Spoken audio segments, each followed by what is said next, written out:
Olá, muito bom dia para você que está ligado aqui na tela do SCC SBT. Segunda-feira, dia 8 de junho, estamos chegando ao vivo com as principais informações aqui do nosso estado.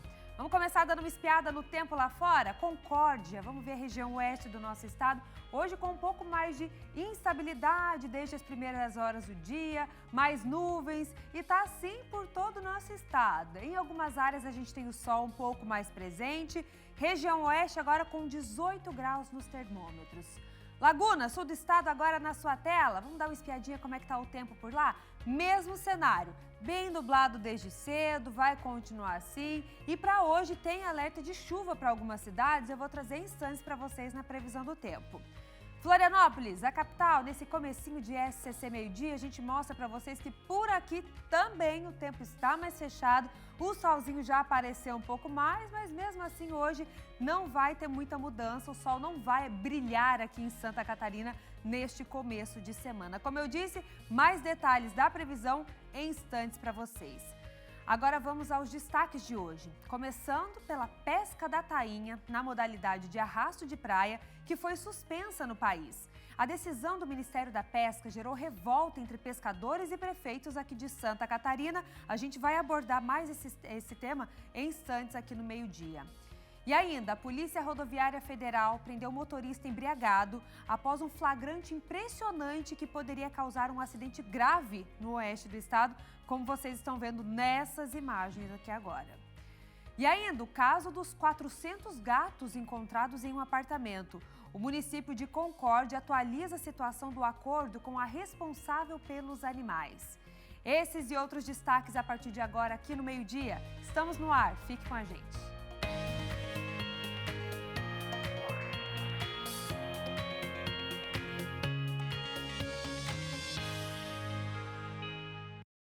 Vamos juntos? A gente fica aqui na tela do SCC SBT até 1h da tarde. E até lá, vocês aí do outro lado da telinha, para a gente ficar muito bem informado. A gente começa falando da safra da tainha, que é uma das tradições mais antigas e bonitas aqui do nosso estado. Mas nesse ano, os ranchos de pesca da Praia dos Ingleses, aqui na capital, estão desafiando preconceitos. Em um ambiente que por décadas foi ocupado quase que exclusivamente por homens, um grupo de mulheres assumiu os remos e está ajudando a preservar a nossa cultura açoriana. A Graziane Bialy acompanhou a rotina das meninas remeiras e vai mostrar como a força feminina tem feito a diferença no mar. Acompanhe agora na reportagem. Em um ambiente tradicionalmente dominado pelos homens, elas começam a ganhar espaço. Esse é o rancho do seu Zeca, na Praia dos Ingleses. Por aqui, as portas estão abertas para elas entrarem e sentarem à mesa.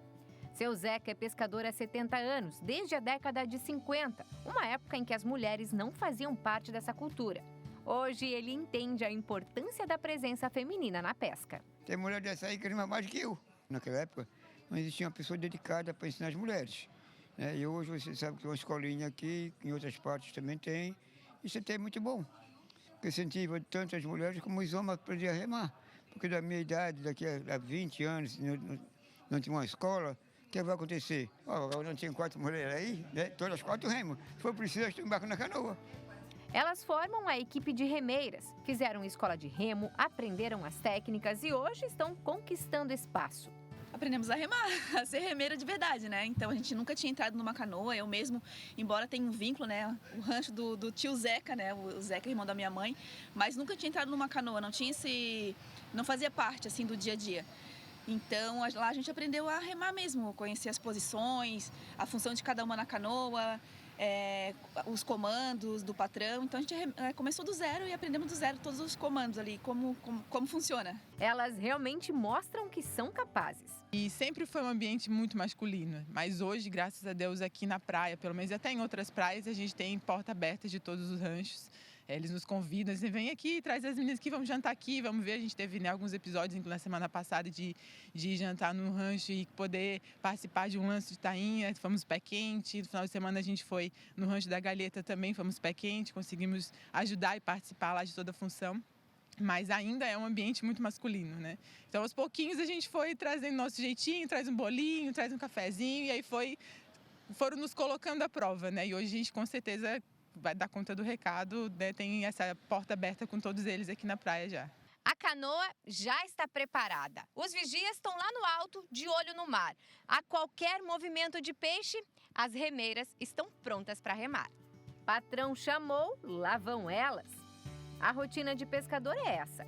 Colocar a canoa de um pau só no mar é sempre motivo de alegria. Para elas, então, é um momento de mostrar que são capazes e estão prontas para ajudar na pesca, com muita técnica e a força que elas têm.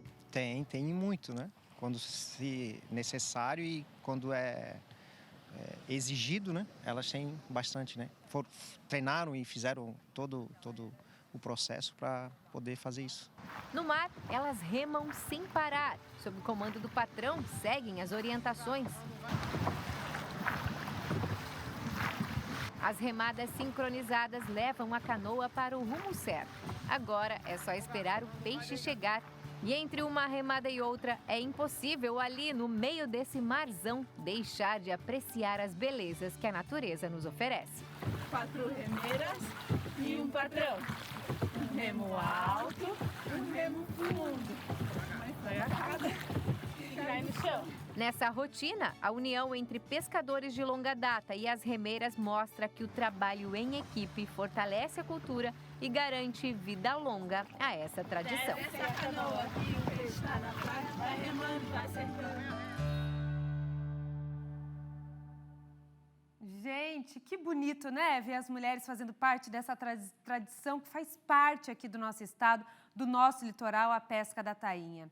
Agora, essa tradição que é muito bonita está enfrentando um novo desafio. O Ministério da Pesca e da Agricultura suspendeu a pesca de arrasto de praia antes do fim da cota. E no litoral norte, a safra da tainha está bem abaixo das expectativas. E essa nova decisão preocupa os pescadores artesanais. Quem vai trazer os detalhes para a gente é o repórter Vinícius Rezende. Ele está chegando ao vivo aqui agora para trazer como é que chegou essa notícia por aí, né? Qual foi o impacto dessa suspensão aí na região do litoral norte, porque a gente sabe que por aqui, pelo menos na região da Grande Florianópolis e sul do estado, a gente teve até agora, graças a Deus, muitos peixes, né, muitos lanços. A gente vem mostrando há muitos dias para vocês a quantidade de peixe e a alegria dos pescadores, pelo menos aqui nessas regiões, mas não é o que acontece na região do litoral norte. Então o Vinícius está chegando agora para contar aí como é que essa notícia chegou por aí, Vinícius. Bom dia para você, inclusive está com a prefeita de Balneário aí junto, né? Bom dia para vocês. Olá, Maria. Bom dia para você e para todos que acompanham o SCC Meio-Dia. Pois é, aqui no litoral norte vem preocupando os pescadores essa questão aí relacionada à cota da tainha. E para falar sobre os impactos aqui na região de Balneário Camboriú e em Balneário Camboriú, é que eu estou com a prefeita Juliana Pavan. Prefeita, bom dia, seja bem-vindo ao SCC Meio-Dia. Conta para a gente como que o município recebeu essa informação aí do esgotamento da cota, atingimento aí dos 90%, e o que isso pode afetar os pescadores artesanais aqui da cidade. Bom, primeiro que aqui em Balneário Camboriú nós temos um apoio intenso, uma fiscalização intensa, para poder dar todo o suporte aos nossos pescadores, porque é muito mais do que falar de cotas, estamos falando de famílias, né, de uma atividade econômica, uma atividade cultural. E aqui em Balneário Camboriú, todos esses pescadores, eles recebem esse suporte diante da safra da tainha. Como é que nós ficamos sabendo? Pela manifestação dos próprios pescadores, né, entrar em contato. Eu ontem lendo ali todas as notícias e me preocupa muito, porque a partir de hoje eles não podem mais, né, com a rede na praia para poder pescar. Imagina você, eles estão ali olhando a tainha e tu não pode mais pescar. Então, essa manifestação está acontecendo em todo o estado de Santa Catarina, porque a pesca da tainha é uma identidade aqui do nosso município, do nosso estado, né? A nossa região não atingiu essa cota, né? E diante disso nós nos manifestamos dando apoio total aos pescadores, inclusive o nosso secretário do Meio Ambiente, o nosso coordenador da pesca, que nós instituímos na nossa administração, está presente em uma reunião hoje pela manhã para poder buscar mais informações. Inclusive, eu mesma já me coloco à disposição dos pescadores, caso queiram ir a Brasília, fazer essa interlocução, né, com o Ministério da Pesca, para que nós possamos reverter essa situação, já pensando daqui para frente. Hoje pela manhã, inclusive, nós emitimos um ofício ao senador Espiridião Amin, pedindo também para que ele possa se manifestar diante disso, fazer essa interlocução com Brasília, e já também acionei o nosso procurador do município para, caso necessite da parte jurídica, também colocar à disposição dos nossos pescadores. Prefeita, e quais ações foram executadas aqui no município para fortalecer a pesca e que acabou agora, querendo ou não, sendo um pouco frustradas aí por conta desse atingimento da cota? Justamente por todo o envolvimento, suporte e apoio que o governo tem dado desde o momento que nós assumimos, que nós temos toda essa movimentação. Aqui nós disponibilizamos os containers, né, em todas as áreas ali, onde os pescadores se unem para poder fazer ação ali no caso da pesca da tainha. Intensificamos a fiscalização com aluguel de barco, montamos ali as equipes que intensificam 24 horas essa fiscalização. Também tem o cartão alimentação que esses pescadores ganham, é um valor mensal para poder dar o suporte justamente nesse momento da safra da tainha, aonde eles se abdicam do trabalho deles para poder se dedicar a essa outra atividade econômica, e instituímos a comissão da pesca, a coordenação da pesca, enfim, temos dado todo o suporte para que eles possam se sentir seguros aqui em Balneário Camboriú. Ou seja, até o final da safra da tainha, que estava previsto para ser o dia 31 de julho, nós temos todo um planejamento orçamentário de investimento que já foi organizado previamente e que agora, com essa suspensão, nós precisamos agora organizar internamente para que possamos aí dar esse amparo, continuar dando esse amparo aí para que os pescadores possam, enfim, continuar pescando, né? É o sustento de muitas famílias. Vale ressaltar também que a pesca da tainha não é somente a pesca, ela é uma questão cultural na nossa cidade, né? Então isso interfere também na questão cultural. Exatamente. Nós estamos falando de um investimento em uma atividade econômica e uma atividade cultural aqui em Balneário Camboriú. Isso faz parte da identidade, né? Da essência aqui da nossa cidade. São milhares de famílias que dependem dessa atividade econômica. E isso que me preocupa. Nesse exato momento que nós estamos conversando aqui, tem pescadores que estavam planejando, né, ir para o mar, buscar a rede com a tainha, para poder depois comercializar, enfim, trazer o sustento para a sua família. E que nesse exato momento não podem. Estão proibidos pelo Ministério da Pesca por ter acontecido o atingimento a essa cota, que na minha opinião, ela deveria ser separada por regiões, porque aqui nós não atingimos essa cota. Então, realmente é um debate amplo que precisa ser feito. No meu entendimento, essa forma dessa suspensão que foi feita de forma errada. Porque como é que você vai suspender algo sem ouvir, sem se colocar à disposição, sem saber o que está acontecendo em cada região? Então, de fato, pegou todos aí, eu não digo de surpresa, porque todos já estavam acompanhando. A gente sabe que tem a questão da proteção ambiental, ok? Mas nós estamos falando de uma ação que sustenta milhares de pessoas e que, nesse exato momento, não vão poder dar continuidade a esse trabalho. Então, há esse interesse do município em negociar com o Ministério da Pesca para que seja liberada a safra até o final da data prevista? Com toda certeza, né? Nós já manifestamos o nosso apoio, mas mais do que manifestar o apoio, já fizemos medidas concretas, como eu mencionei, né? Enviamos ao senador Espiridion Amin para que ele possa fazer essa interlocução com Brasília. Também tivemos aí informações que já tem, né, um movimento acontecendo aqui na nossa região, inclusive a nossa equipe já está presente. Né, também já manifestamos com a nossa Procuradoria para que medidas jurídicas possam ser tomadas caso necessário. Ou seja, nos colocar à disposição também nesse período aí que traz essa instabilidade diante de uma atividade cultural e econômica fundamental para atender milhares de famílias. Prefeita, gostaria de te agradecer pelo tempo na sua agenda para falar com a gente e também deixar aí claro que nós estamos disponíveis, né, para voltar aqui caso essa negociação avance. Eu que agradeço a oportunidade. Continuo reforçando o nosso compromisso com as comunidades pesqueiras aqui de Balneário Camboriú, mas eu acredito que nós temos que pensar de forma regional, estadual. O estado de Santa Catarina, nesse exato momento, tem uma preocupação muito grande, que é dar continuidade a essa atividade cultural e econômica para trazer o sustento para milhares de famílias. Então, eu, enquanto prefeita de Balneário Camboriú, não irei medir esforços para continuar dando todo o apoio para que esses pescadores possam encontrar um caminho de forma positiva e continuar com essa atividade essencial. Maria Zanotto, vale ressaltar que aqui em Balneário Camboriú são 10 ranchos de pescas espalhados por todas as praias. Foi capturado aí pouco mais de 25 mil tainhas neste ano, que ainda é um volume considerado pouco, né, em relação aos outros municípios do estado, e alguns ranchos não pegaram nenhum peixe. Com essa informação, eu volto com vocês aí no estúdio. É uma situação delicada, né? Principalmente de Balneário Camboriú, se a gente comparar a quantidade de peixe capturado até agora com outras regiões aqui do nosso estado. Obrigada, viu, Vinícius? Obrigada, prefeita, também por falar aqui com a gente ao vivo. E agora, como é que está a situação na região sul do nosso estado após essa proibição? A Emanuela Justino está ao vivo, também vai trazer as atualizações. Bom dia, Manu. A gente sabe que por aí, acompanhando nas últimas semanas, a safra, a captura até agora tem sido muito positiva, né? Como é que essa notícia chegou por aí? Conta pra gente. Bom dia pra você. Oi, Maria, bom dia para quem nos assiste. Pois é, né, Maria, a gente trouxe aqui algumas semanas uns vídeos mostrando aquela pesca, os pescadores motivados com a quantidade, mas essa decisão veio justamente como um balde de água fria. E até conversando com um deles hoje de manhã, é esse realmente o sentimento, né? Como se fosse interromper uma safra que seria uma das melhores nos últimos anos. Então, essa decisão eles receberam com muita preocupação e tristeza, tá? Eles usaram essa palavra, tristeza, justamente porque em alguns locais sim teve essa pesca que realmente foi muito boa, mas segundo eles mesmos dizem, em alguns locais, algumas praias, eles nem chegaram a molhar a rede. Então realmente tem muita preocupação, até principalmente aqui no sul do estado também tem a tradição da pesca artesanal, do arrasto. Então realmente o sentimento, segundo, né, eu pude conversar com os pescadores e também, por exemplo, o Sindipesca se manifestou falando justamente sobre isso, né, a indignação com essa decisão. Eu vou chamar aí um vídeo que é do Ricardo Ramos, ele é pescador da região de Laguna, ele é pescador há 38 anos e ele fala desse sentimento, né, das pessoas e das famílias que dependem da pesca para sobreviver. Olha só.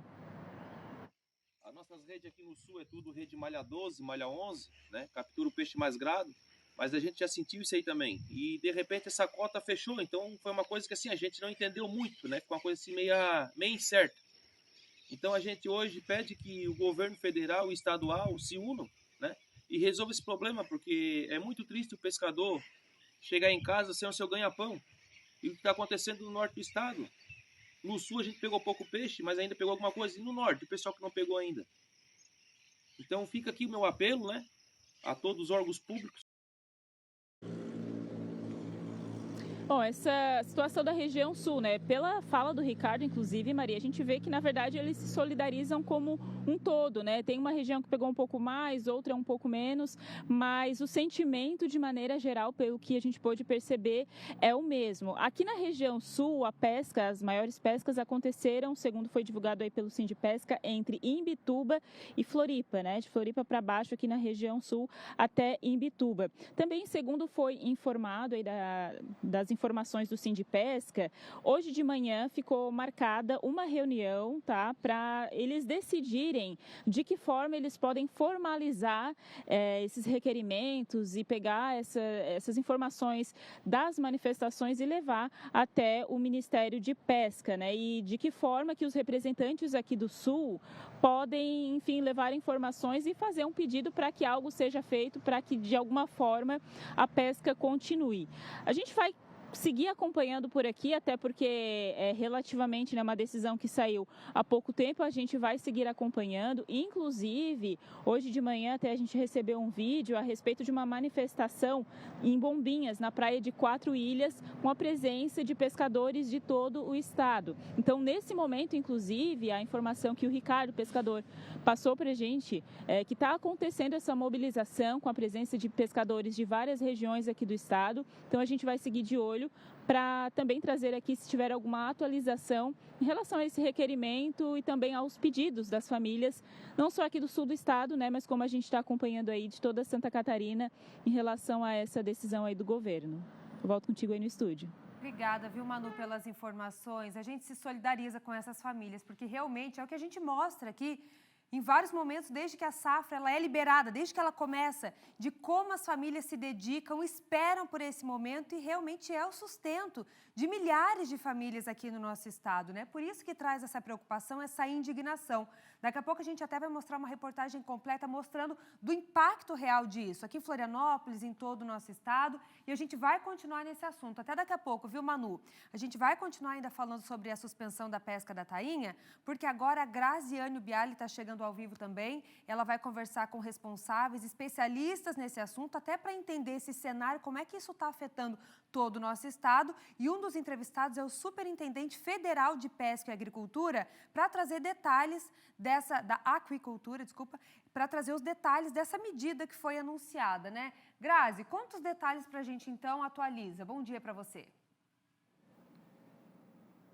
Bom dia para você também, Maria. Bom dia a todos que nos acompanham. Bom, os relatos que a gente já está ouvindo, né, de ambas as regiões, tanto do norte, como nós já ouvimos, como do sul, ele também se consolida aqui na região da Grande Florianópolis. Por quê? Todos os pescadores estão, de fato, preocupados com esse encerramento precoce, pouco mais de um mês desde o início da safra da tainha, né? Então, na concepção deles, é um encerramento precoce que acaba impedindo aí mais de 5.000 famílias de trabalhar. É isso que eles nos relataram, né? E, de fato, a gente quer entender o que acontece para que isso tenha ocorrido ainda ontem, em pleno domingo, né? Por isso a gente veio até aqui a Superintendência Federal da Pesca, né? Vamos conversar, então, com o superintendente aqui em Santa Catarina, para a gente poder compreender como é que tudo isso se deu, porque hoje pela manhã, inclusive, ocorreu uma reunião entre a equipe técnica, existe um grupo de trabalho que trata sobre este assunto em específico, e eu vou falar agora, então, com o Jean Ricardo Antunes, que é o superintendente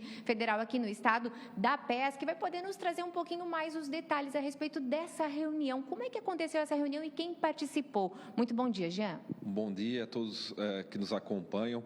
Primeiro, destacar a safra desse ano, né, das últimas décadas, uma das maiores, é uma expressão importante para Santa Catarina, a modalidade do arrasto de praia. Primeiro, registrar de que as outras modalidades, né, as mais diversas, para a pesca da tainha, elas seguem em atividade ainda e podem ser acompanhadas pelo painel de monitoramento.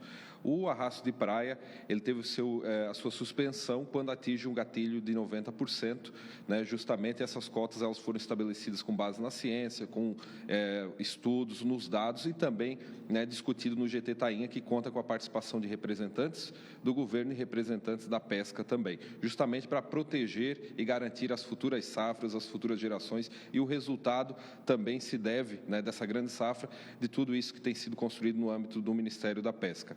Agora, com relação à reunião em que a gente participou hoje pela manhã com a equipe técnica, justamente, né, para debater as demandas que vêm chegando aqui à Superintendência, ao Ministério da Pesca. A gente recebeu recentemente o pedido da Associação do Arrasto de Praia de Santa Catarina.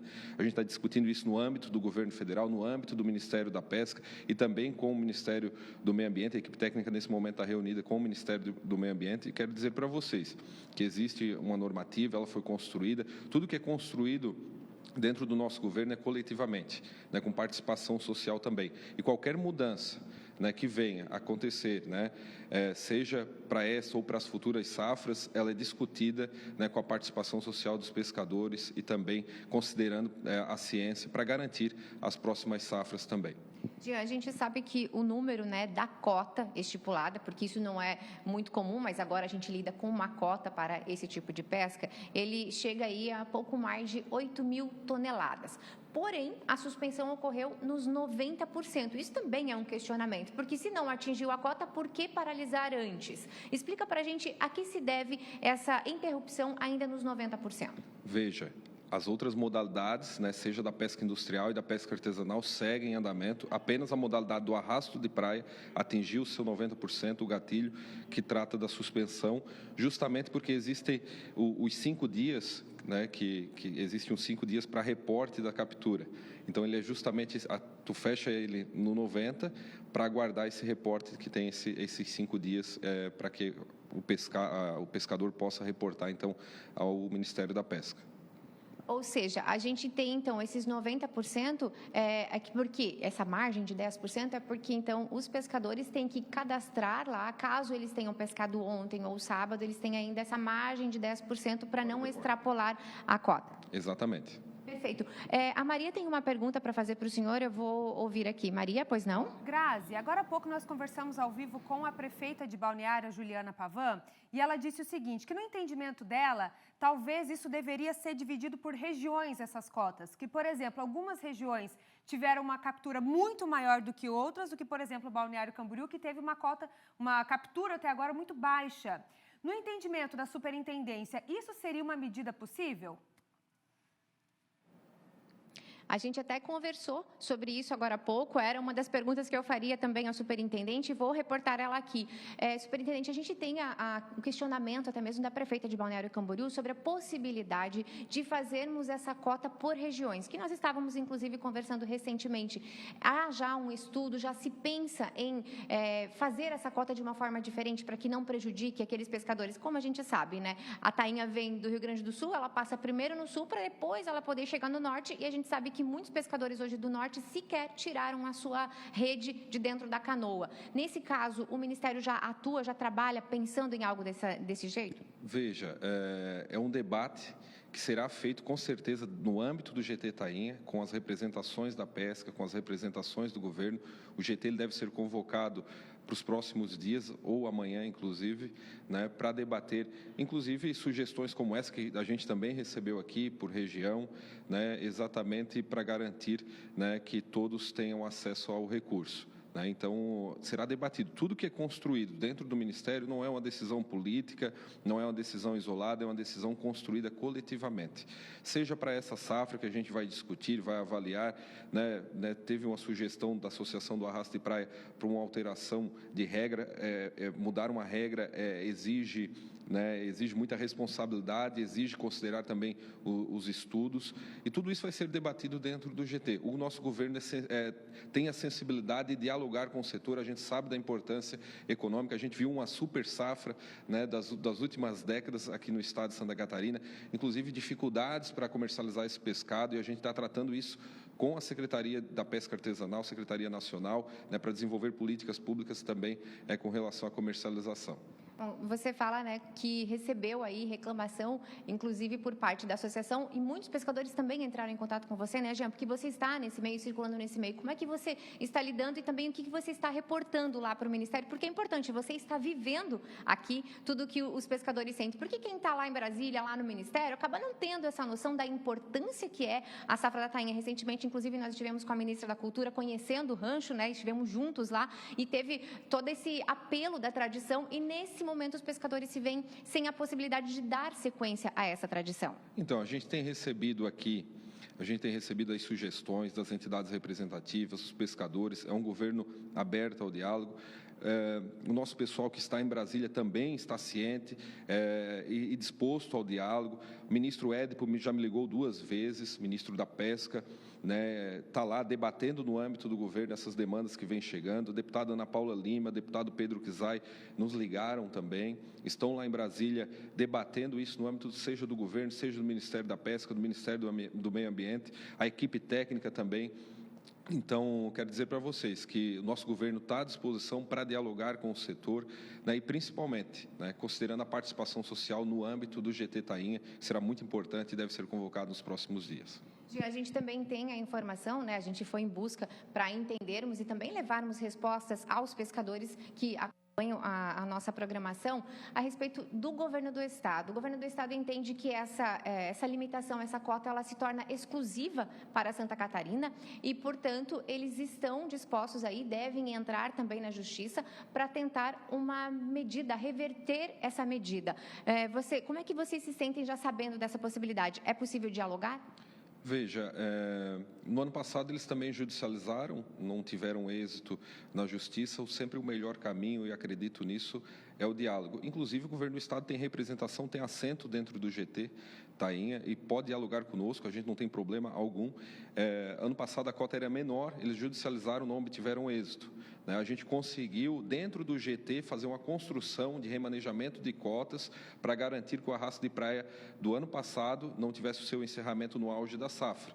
Tudo isso construído com os pescadores, com as entidades representativas, considerando a ciência, tudo isso debatido numa mesa, não necessariamente na justiça, mas cabe ao governo do estado avaliar. Eles sabem disso, que eles têm as portas abertas do governo federal, independente de quem está governando o estado. A gente está aqui para dialogar, né, e considerar também a ciência. Isso é muito importante, porque sem peixe não há safra, não há pescaria, né? Então, o nosso cuidado também é para garantir as próximas safras e também para as próximas gerações, para a gente manter viva essa tradição e e esse setor econômico também importante para Santa Catarina. Muito bem, então o Jean Ricardo Antunes, superintendente da pesca, superintendente federal da pesca aqui em Santa Catarina. Maria, esses foram os esclarecimentos. Eu volto com você porque a gente segue acompanhando esse assunto. É isso, Grazi. Qualquer novidade a gente traz ainda hoje por aqui, porque a gente sabe, como vocês até trouxeram, o impacto disso nas famílias catarinenses, principalmente aqui do nosso litoral, né? Até daqui a pouco. Inclusive, a gente vai trazer uma reportagem completa para vocês, mostrando o posicionamento do governo estadual e até a conversa com alguns pescadores, né? De como que isso chegou, como é que chegou essa proibição até eles. Muitas famílias que estavam já contando com essa super safra, né? Com essa captura das tainhas também, em instantes para vocês. Inclusive, qual é a sua opinião sobre a suspensão da pesca da tainha? Tem o nosso WhatsApp aqui na tela, é o 48991622676. Tem o QR Code ali no cantinho da tela. Pega o seu celular, vai lá, escaneia esse QR Code e manda aqui pra gente. Você é uma família que vai ser afetada com essa suspensão? Conhece os pescadores, também essa cultura, essa tradição aqui do nosso estado? Manda pra gente que nós mostramos em instantes aqui na tela do SCC Meio Dia. Pessoal, vocês lembram daquela história de recém-nascidos que receberam soro contra picada de cobra em vez de vacina em Canoinhas no meio do ano passado? Infelizmente, um desses bebês faleceu agora aos 10 meses de idade. O Luiz Felipe de Mello, ele está ao vivo e vai trazer essa situação super complexa, explicar para a gente mais informações. Luiz, bom dia para você. Conta para a gente.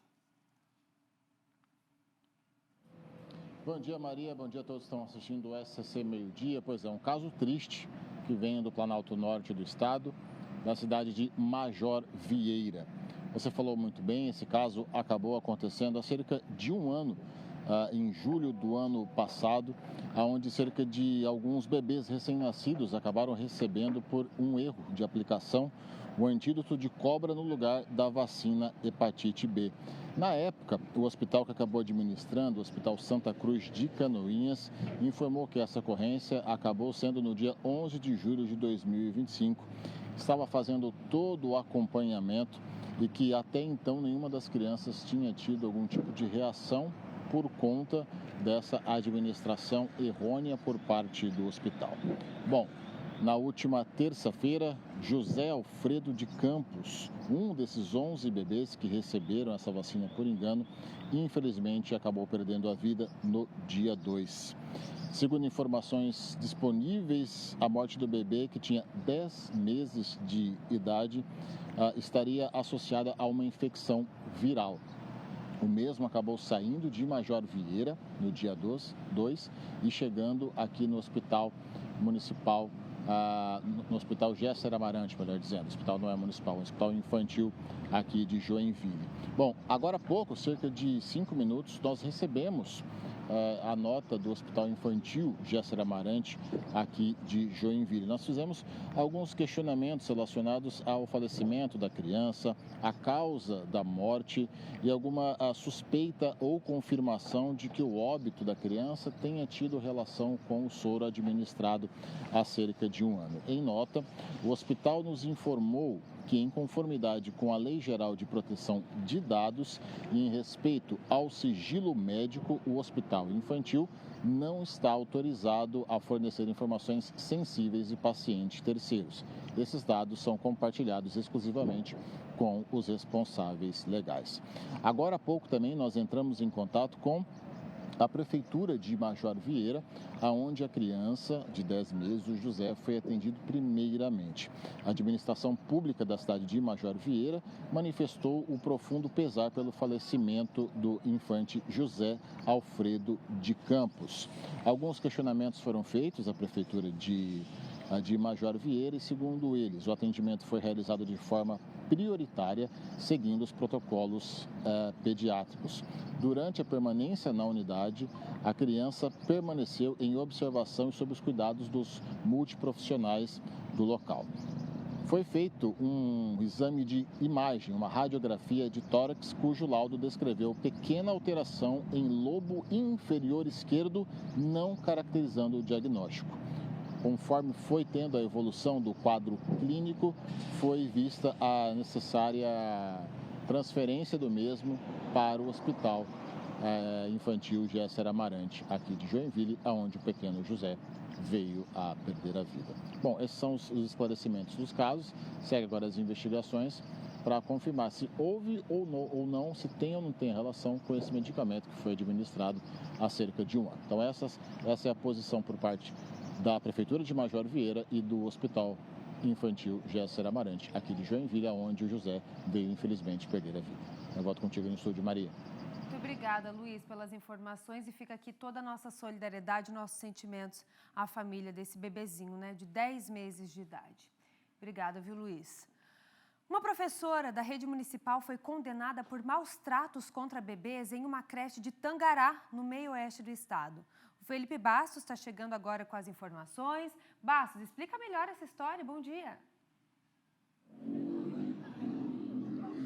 Bom dia, Maria Esther. Bom dia para todo mundo que acompanha o SC Meio Dia. Que caso, Maria, viu? Que foi noticiado no município, que aconteceu, na verdade, na cidade de Tangará, que fica aqui no meio-oeste do estado. E esta professora, então, de uma creche municipal, ela foi condenada por maus tratos, Maria, em pelo menos 4 crianças de apenas 1 ano de idade. Os fatos aconteceram em uma sala de berçário e foram comprovados, inclusive, por imagens de câmeras de segurança da própria creche municipal e depoimentos também colhidos durante a investigação. Segundo a sentença, em um único dia, a profissional adotou condutas consideradas violentas e incompatíveis com a função de educadora. Agora, olha só, Maria, entre os episódios registrados estão o ato de arrastar uma criança pelo braço e forçá-la a sentar, empurrar a cabeça de um bebê contra uma janela, lançar outra criança ao chão de forma brusca e atingir um outro aluno com uma caixa de brinquedos. Para o magistrado responsável pelo caso, as atitudes colocaram em risco a integridade física das vítimas, que tinham cerca de 1 ano de idade e estavam sob cuidados da professora. Que cuidados eram esses, hein, Maria? A defesa alegou ausência de intenção de causar danos e apontou pressão no ambiente de trabalho, mas os argumentos foram rejeitados pela Justiça. A professora, então, foi condenada a 10 meses e 20 dias de detenção em regime inicial aberto. A pena foi suspensa por 2 anos, mediante o cumprimento de condições determinadas pela Justiça. Além da condenação criminal, a servidora perdeu o cargo público por descumprir o dever de proteção às crianças. Agora, pela manhã, nós entramos em contato com a Prefeitura de Tangará, aqui no meio-oeste do estado, que se manifestou por meio de nota, dizendo que instaurou um processo administrativo disciplinar assim que as denúncias vieram à tona. Após a conclusão da apuração, a servidora foi exonerada. O município também reafirmou o compromisso com a proteção das crianças e o cumprimento da legislação. A decisão judicial ainda cabe recurso. A gente segue acompanhando por aqui. Maria. Nossa, Bastos, eu estou indignada com as atitudes dessa professora, né, dentro da sala de aula. Como é que uma pessoa como essa é capaz de parar dentro de um berçário com crianças ali de meses, 1 ano de idade, bater a cabeça da criança contra a janela, arrastar puxando pelo braço? Ainda bem que medidas foram tomadas nesse caso, né? Obrigada pelas informações. Bastos, até daqui a pouco. Agora a gente vai para a região do Vale. A Prefeitura de Blumenau decidiu encerrar os contratos com uma empresa investigada pelo GAECO, que prestava serviços de limpeza e de segurança em unidades de educação do município.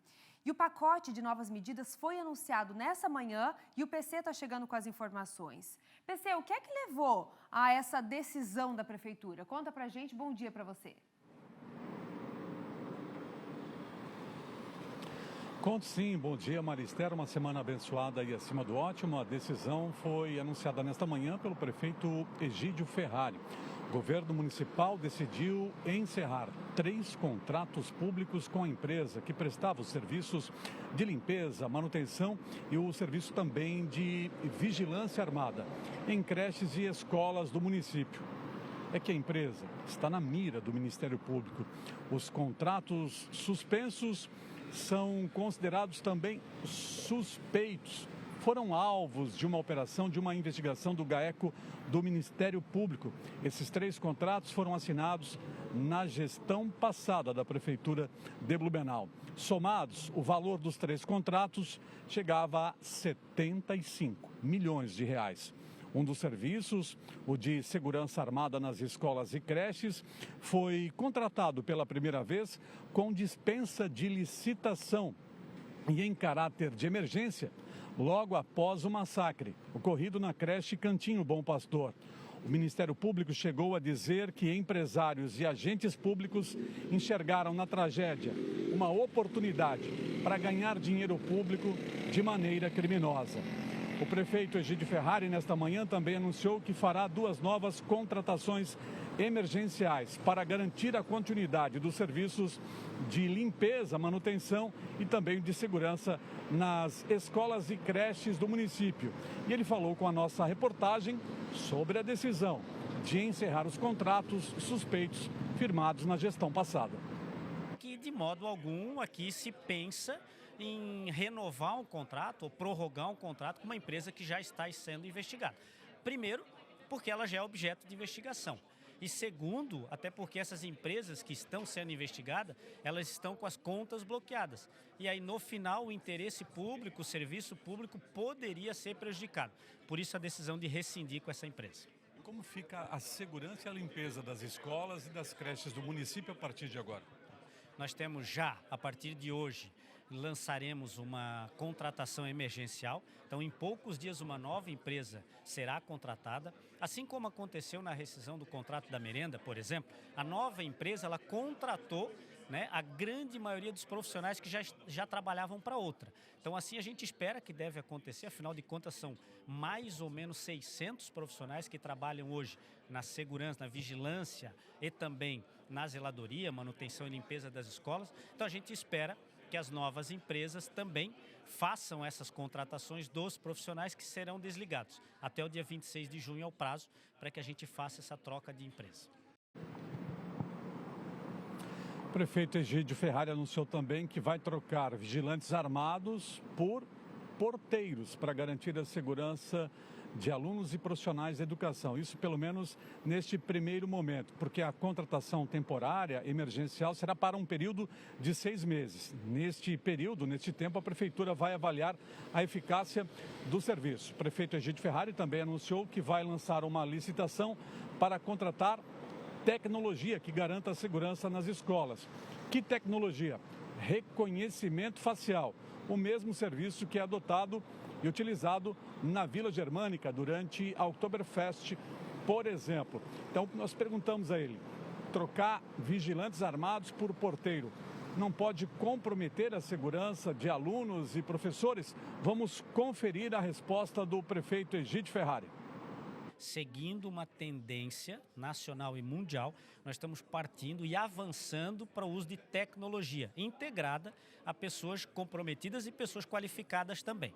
Então, por isso, vai ser controle de acesso rígido às unidades. Ninguém vai entrar sem passar por uma portaria, sem passar por uma identificação, como acontece hoje em qualquer empresa privada que a gente visite, e também sem passar pelo olhar atento das câmeras e da tecnologia de ponta que estamos avançando. Então, a partir de agora também, todas as contratações e licitação de um grande cercamento, né, complementando o nosso cercamento digital da cidade, vai ser integrado também junto à comunidade escolar. Muito bem, tudo isso, Marister, por conta de uma investigação do Ministério Público que apura organização criminosa, fraudes em licitações, corrupção ativa e passiva, uma organização criminosa que agia dentro da Prefeitura de Blumenau. Voltamos ao estúdio com você, abençoada. Obrigada, abençoado. Obrigada pelas notícias de Blumenau. Daqui a pouquinho a gente volta aí para o Vale com outras informações. Agora a gente está recebendo uma visita especial aqui no nosso estúdio. O apresentador do Tá Na Hora Santa Catarina, o Thiago Pires, está aqui com a gente. Tudo bem, Thiaguinho? Tudo bom, Maria? Como é que tá? Tudo bem? Você? Coisa Tudo boa tá por bom. aqui. E vem com notícia boa, né, Thiaguinho? Boa, notícia boa. Vamos Maria. falar da estreia de documentário, o Voo 303, a tragédia que nunca foi esquecida. É isso, Maria. A gente está passando por aqui. Em primeiro lugar, um beijo especial para todos os nossos telespectadores aqui do Meio-Dia. Eu adoro estar aqui no Meio-Dia, né? E a gente adora quando você vem. Pode vir sempre, Thiaguinho. Mas então, olha, a gente preparou um documentário bem interessante, Maria, porque são 46 anos de uma tragédia que marcou a história de Florianópolis, né? Quando, no 12 de abril de 1980, uma aeronave da Transbrasil bateu aqui no Morro da Virgínia, com 58 pessoas a bordo. aquela oportunidade, 54, né, naquela situação, 54 pessoas morreram no morro, 4 sobreviventes. E o que a gente traz nesse documentário é contar a história para quem está em casa. Muitas pessoas não sabem que isso aconteceu em Florianópolis, então é um documentário dividido em 3 episódios, que vai ao ar no Tá Na Hora Santa Catarina a partir desta terça-feira, a partir das 6h30 da tarde. O primeiro episódio relatando como foi esse acidente, como tudo aconteceu, inclusive com o uso da inteligência artificial para ajudar, já que era uma época que não se tinha registros muito disso, né? Numa segunda parte, nós conversamos, Maria, bem interessante, com pessoas que estiveram lá no momento, né, do resgate, resgatistas, o piloto do helicóptero, o primeiro a chegar no local, que sobrevoa a área. Nós conversamos com o primeiro jornalista a chegar no local. Então, são relatos impressionantes de quem viveu aquilo em loco, né? Ali na cena da tragédia. E também, o mais interessante disso tudo é que nós, 46 anos depois, historicamente, retornamos ao local do acidente, Maria. Uma expedição saiu aqui... Você foi junto, Thiaguinho? Fui junto. Aí que está o grande detalhe. Nunca tinha feito trilha na vida, Maria. E eu fiz essa trilha pelo bem maior, que é contar essa história. E foi uma trilha diferente, conversando com pessoas que estavam retornando lá com esses resgatistas pela primeira vez depois do acidente. Então, são relatos emocionantes, inclusive com a presença de uma pessoa que estava no aeroporto aguardando o pai dele chegar e não chegou. Nossa! Estava no colo da mãe, e ele subiu o morro com a gente tem uma entrevista com ele, exclusiva também, para mostrar para vocês. Então, é um documentário bem interessante, embora seja uma tragédia que aconteceu, mas faz parte da história de Florianópolis, claro, né? Voo 313. Então, fica o nosso registro e o convite, Maria. Amanhã, terça-feira, terça, quarta e quinta, 6h30 da tarde, não Tá Na Hora, vai ser contado esses 3 episódios. E hoje tem uma estreia para os funcionários aqui, viu? Tem então uma pré-estreia. a gente vai ver um pouco antes. Tem uma pré-estreia aqui para os funcionários. Mas, embora, novamente, só para encerrar, Maria, embora seja algo triste, né, uma tragédia, mas é uma lembrança, é história e não deixa de ser uma homenagem importante para todos que ficaram e não terminaram, não teve a escala em Florianópolis, não chegaram no aeroporto. Não chegaram no aeroporto. Thiaguinho, já quero parabenizar você e toda a equipe, que a gente sabe que você está à frente de tudo isso, mas tem muita gente envolvida, né, aqui nos bastidores também. Parabéns a todos vocês. Então, a partir de amanhã, no Tá Na Hora, 6h30, tem o primeiro episódio desse documentário. Estamos ansiosos para ver, Thiaguinho. Obrigado, Parabéns. Maria. Todo mundo ligado lá. Obrigado. Vamos seguir com o nosso meio-dia? Lages hoje amanheceu com aquele sentimento de saudade, né? Ontem foi o último dia da Festa Nacional do Pinhão, que vocês acompanharam com a gente aqui no SCC Meio-Dia. Foram quase 3 semanas de frio, de comida boa e recorde de público. Olha isso. A Sheina está chegando, vai trazer os detalhes desse balanço de como é que foram esses 17 dias de festa. Sheina, conta pra gente, bom dia para você. Oi, Maria Esther, bom dia para você e para todos que estão com a gente aqui no SCC Meio-Dia. É como você falou, já dá aquele misto, né, de saudade, já vontade de ter tudo de novo, né? Mas enfim, ontem então foi o último dia da Festa Nacional do Pinhão, tanto aqui no Recanto do Pinhão, quanto lá no Parque de Exposições Conta Dinheiro, também no Mercado Público. Foram 17 dias de evento com muita música boa, gastronomia típica à base de pinhão, muita cultura, nossa tradição sendo reverenciada e esse novo modelo, né, que foi estruturado para esse ano, em que a festa acontece em vários espaços. Então foi aqui no Recanto do Pinhão, começou no dia 22 de maio, o primeiro, né, começou aqui, uma semana antes, e aí depois, né, no dia 29, começou lá no Parque de Exposições Conta Dinheiro e também, claro, as atrações no Palco Entreveiro lá no Mercado Público, que também toda noite tinha shows por lá.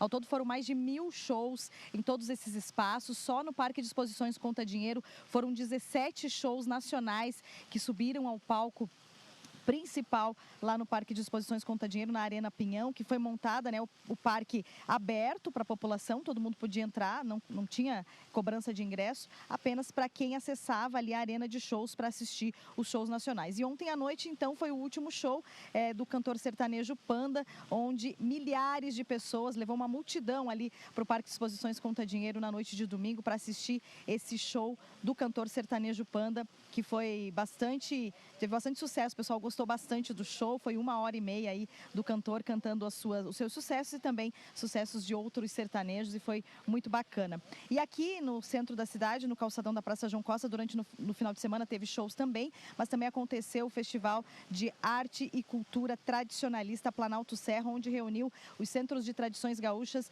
de várias cidades de Santa Catarina e também do Rio Grande do Sul que vieram participar desse concurso de dança, de chula, de declamação, de gaita. Foi muito bacana também. E aí, encerrando então a nossa querida Festa Nacional do Pinhão, que foi considerada um sucesso. Por isso a gente conversou, ontem à noite eu conversei com algumas pessoas lá no Parque de Exposições Conta Dinheiro. A gente vai trazer alguns relatos das pessoas que visitaram a festa e falaram o que acharam desse novo modelo da Festa Nacional do Pinhão. Vamos ver o que eles disseram.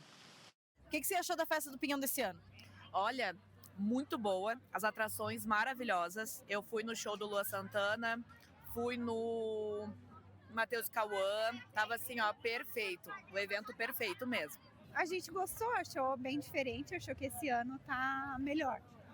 Foi bem legal. Gostou das atrações? Gostamos sim, a festa tá diferenciada, muito bem organizada, show de bola, muito boa a festa hoje.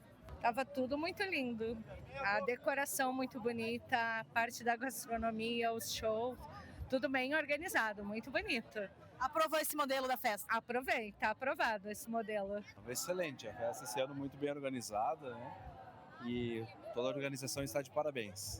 E você, gostou da festa esse ano? Sim, ficou muito bonito, né? A gente vê a decoração muito diferente dos outros anos. Então, só de a gente chegar, como a gente é daqui, a gente espera algo assim, né? Então, foi o primeiro ano que a gente vê essa decoração bonita, que traz o turista, né? Para remeter realmente à Festa do Pinhão. Então, ficou muito bonito, ficou convidativa. E os shows, vocês gostaram também? Nós viemos poucos por ter uma bebê, mas hoje, como o show foi um pouquinho mais cedo, a gente conseguiu vir. E gostou? Sim, nossa, o Panda foi espetacular. É isso, né, gente? As pessoas gostaram muito, vocês viram aí, né, nos depoimentos. Principalmente o pessoal elogiou bastante a organização e também a decoração do Parque de Exposições Conta Dinheiro, que teve essa decoração temática muito bacana, que as pessoas elogiaram, os turistas principalmente, porque a gente teve visitantes de muitos lugares. E a gente tem também uma palavrinha da prefeita Carmen Zanotto fazendo um balanço, então, da festa desse ano. Vamos ouvir. Eu não tenho medo de dizer que é um sucesso. Um sucesso em termos de limpeza, de segurança, de público, um sucesso com as famílias participando da nossa festa, os 3 ambientes, o nosso mercado público, o nosso calçadão com o recanto e aqui com a nossa Arena Pinhão, um verdadeiro espetáculo. O espaço da gastronomia, o espaço Samores, que foi preparado, assim como as ruas aqui do parque, a capelinha, tudo foi feito com muito carinho para que as pessoas que viessem para o parque tivessem uma experiência. Eu acho que nós conseguimos entregar tudo isso para a nossa população. Agora são as avaliações finais, sempre anotando aquilo que a gente pode melhorar, mas dizer sem sombra de dúvidas que a segurança que a gente teve aqui, por isso que eu preciso agradecer todas as forças de segurança, eu preciso agradecer todos os nossos parceiros, né? Como a CIL, CDL, a Uniplac, o apoio que nós recebemos do governo do estado, do governador Jorginho, de todos os nossos patrocinadores. Ajuste sempre tem, né? E nós somos muito exigentes e tem sim, a gente tem uma situaçãozinha que a gente precisa resolver, que é essa questão da circulação entre a arena e o espaço, né? Tem uma avaliação que precisa ser feita, a entrada franca possibilitou que as pessoas viessem, porque R$100 por ingresso, 4 pessoas de uma família dá R$400. Vem uma vez e não volta, né? E aí, o que não teve de ingresso, as pessoas puderam gastar na gastronomia ou em outros ambientes. Então, com muito cuidado a gente vai fazer as avaliações necessárias, mas está tudo anotadinho. Bom, então agora o pessoal já está desmontando, né, tudo aqui, tanto aqui no Recanto do Pinhão, quanto lá no Parque de Exposições Conta Dinheiro, porque a festa acabou e agora só em 2027. Volto com você, Marister. É isso, Shane, um saldo positivo da Festa Nacional do Pinhão 2026. Como você falou, quem não foi esse ano, já começa a se organizar, porque ano que vem tem mais. Agora a gente faz um rápido intervalo por aqui, voltamos em instantes com meio-dia. Até já.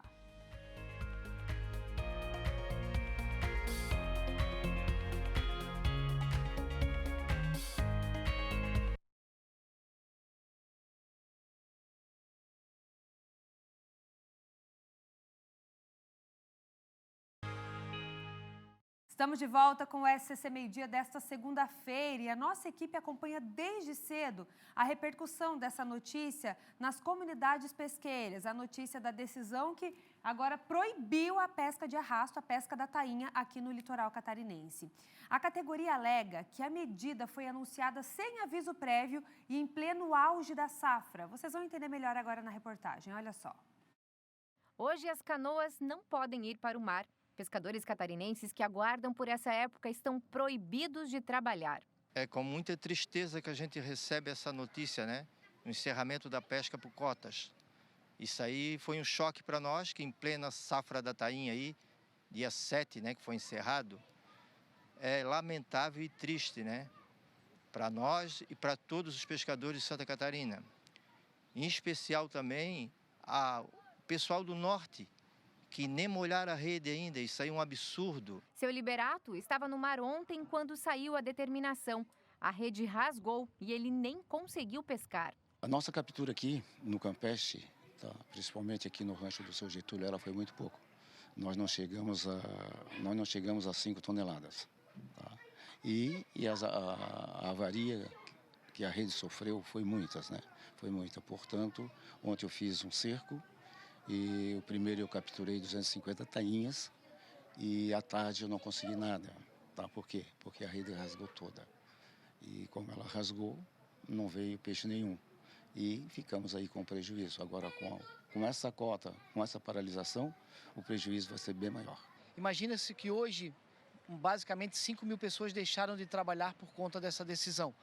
Nós temos quase 400 canoas em Santa Catarina, em Florianópolis mais de 100, e isso traz um prejuízo, além de cultural, econômico na renda do povo da cidade, né? Então é uma preocupação gigante. Os municípios estão reunidos, representantes de todos os lados estão buscando alternativa. Sabemos de uma reunião que terá hoje em Brasília, do GT da Tainha, e a esperança nossa é essa, que possa ser revista alguma alternativa para que a pesca possa continuar no mês de junho, que é o auge que é a safra da tainha em Santa Catarina.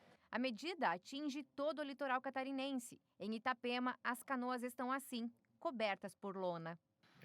Quando era para ficar bom para nós, meio de junho aqui para norte é o mêsinho que nós mata. Aí, ó.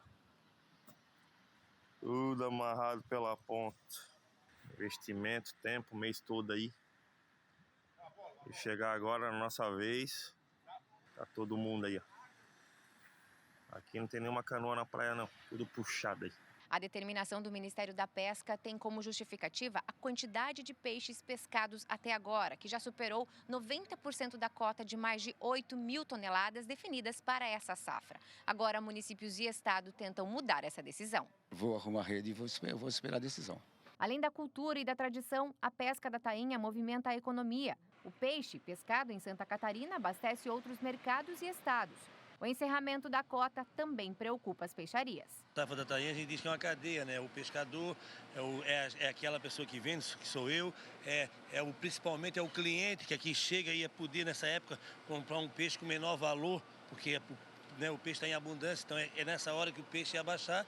Vem essa terrível notícia aí que não pode mais ser pescado o peixe de arrasto. Eu penso assim, ó, tirar a tainha do pescador é a mesma coisa que tirar o chimarrão do gaúcho. Acho que são tradições que não podem ser mexidas, né? O governo do estado buscará medidas judiciais para reverter essa decisão que impõe cotas exclusivamente para o estado de Santa Catarina. Uma dessas medidas é um comunicado ao Ministério da Pesca solicitando ampliação dessa cota de arrasto de praia. E caso a gente não tenha esse sucesso nessa solicitação ao grupo de trabalho da tainha, o governador já autorizou fazer a judicialização para conseguir essa ampliação ou até mesmo eliminação dessa cota para a pesca de arrasto de praia da tainha em Santa Catarina. E nós perguntamos, né, qual é a sua opinião sobre a suspensão da pesca da tainha? A gente vai mostrar 2 pontos de vista que nós recebemos aqui pelo WhatsApp. Está aqui o número do nosso contato com vocês aí de casa, tem o QR Code que também está na tela, é o 48991622676. E o Paulo de Blumenau diz o seguinte, aqui é o Paulo de Blumenau e sobre esse caso dos pescadores, do norte e do sul devem ter direito a fazer o arrasto da tainha. Essa é a opinião dele. Vamos ver a outra opinião que chegou agora do Rodrigo Félix Xavier. tem que proibir mesmo. Se não proibirem, vão acabar com tudo. E outra coisa, tainha só aparece 3 meses no ano. E o resto do ano vivem do quê? Tem que proibir, senão vão acabar com tudo. Uma opinião contrária, né, disso que a gente vem mostrando aí também dos pescadores. Tem mais mensagens? Se você aí de casa quiser compartilhar também a sua opinião, manda, como eu disse, tem o QR Code que está aparecendo aqui no cantinho da tela. Vamos agora para o norte do estado. Em Schroeder, um menino de apenas 3 anos perdeu a vida num atropelamento trágico no centro da cidade. O Luiz Felipe de Mello está chegando com os detalhes e ele vai explicar como é que isso aconteceu. Conta os detalhes dessa ocorrência, Luiz. Pois é, Maria, triste notícia que vem ali da pacata Schroeder, aqui no Planalto Norte do estado. Arthur, o pequenino Arthur, estava desenhando no balcão do comércio da sua família quando ele acabou saindo do local. Em seguida, um veículo, uma caminhonete, acabou invadindo o local e acabou atingindo o mesmo. A própria motorista da caminhonete, de 33 anos, socorreu a criança e levou mesmo imediatamente ao pronto atendimento, ao PA da cidade de Schroeder, junto com o pai da criança. Conforme as informações da Polícia Militar, Arthur ainda estava conversando durante esse trajeto e foi levado ao pronto atendimento. A motorista que conduzia essa caminhonete acabou deixando o local logo após ter levado o menino para o pronto atendimento. A condutora acabou se apresentando no sábado à noite junto do seu advogado e agora o desenrolar segue da investigação. Pelo menos ela fez os primeiros atendimentos e ajudou o pai do menino, mas infelizmente o Arthur acabou perdendo a vida nesse grave e triste acidente que chocou a cidade de Schroeder. Inclusive, a prefeitura do município acabou lançando uma nota de pesar porque o pequenino era um aluno de um dos centros de educação infantil do município. Eu volto contigo, Maristela. Nossa, Luiz, uma tragédia, né? O menino está no estabelecimento, no comércio ali da família, está brincando ali na frente e é uma vida perdida dessa forma tão trágica. Obrigada, Luiz, pelas informações. Fica aqui os nossos sentimentos a toda essa família. Um policial rodoviário federal ficou gravemente ferido após ser atropelado durante uma fiscalização na BR-282 em Pinhalzinho. E tem um outro caso de um acidente também que o motorista embriagado foi preso. O Felipe Bastos vai atualizar essas duas informações para a gente. É contigo, Bastos. Olha, Maria, 2 ocorrências registradas na tarde deste domingo no fechamento aí da Operação Corpus Christi, né, da Polícia Rodoviária Federal, e 2 ocorrências extremamente graves. Eu começo falando desta, então, que mobilizou bombeiros e até mesmo o helicóptero do Saerfron da Polícia Civil na BR-282 em Pinhalzinho, onde um policial rodoviário federal ele foi atropelado por uma motocicleta, viu? Segundo a própria PRF, o policial realizava a fiscalização de veículos quando foi atingido, então, por essa motocicleta. As informações apuradas e divulgadas pela própria PRF indicam que o condutor desobedeceu uma ordem de parada e acelerou em direção ao agente. Com o impacto, o policial sofreu ferimentos graves. Ele foi socorrido pelos bombeiros e transportado de helicóptero pelo SAER para o hospital em Chapecó.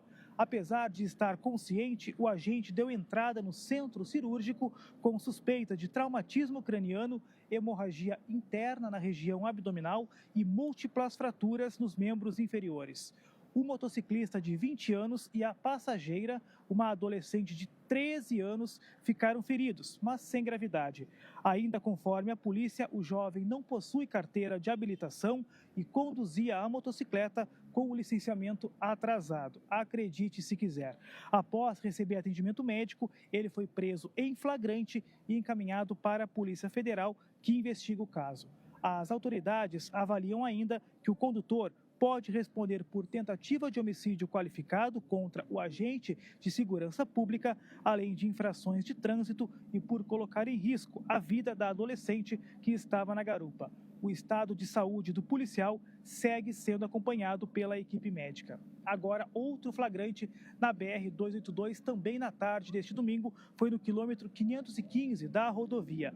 As imagens registradas por uma câmera instalada em uma carreta, que a gente está vendo agora, inclusive elas, mostram o exato momento em que uma caminhonete trafegando pela contramão antes de atingir o veículo de carga. Após o acidente, o motorista fugiu ainda do local. Com base nas imagens, inclusive, e nas características do veículo, policiais rodoviários federais iniciaram as buscas e localizaram a caminhonete escondida atrás de uma residência. Ao perceber a chegada da equipe, então, o suspeito tentou correr para dentro de casa, mas foi contido e preso. O homem de 47 anos e morador da cidade de Xaxim apresentava ferimentos leves e confessou participação no acidente. Segundo a PRF, ele apresentava sinais visíveis de embriaguez, como a fala bastante arrastada, os olhos vermelhos e forte odor etílico. O motorista se recusou a realizar o teste do bafômetro. O condutor, então, foi encaminhado para a delegacia da Polícia Civil de Xanxerê e autuado em flagrante por embriaguez ao volante, fuga do local do acidente e por dirigir colocando em risco a segurança de outras pessoas. O motorista da carreta não ficou ferido.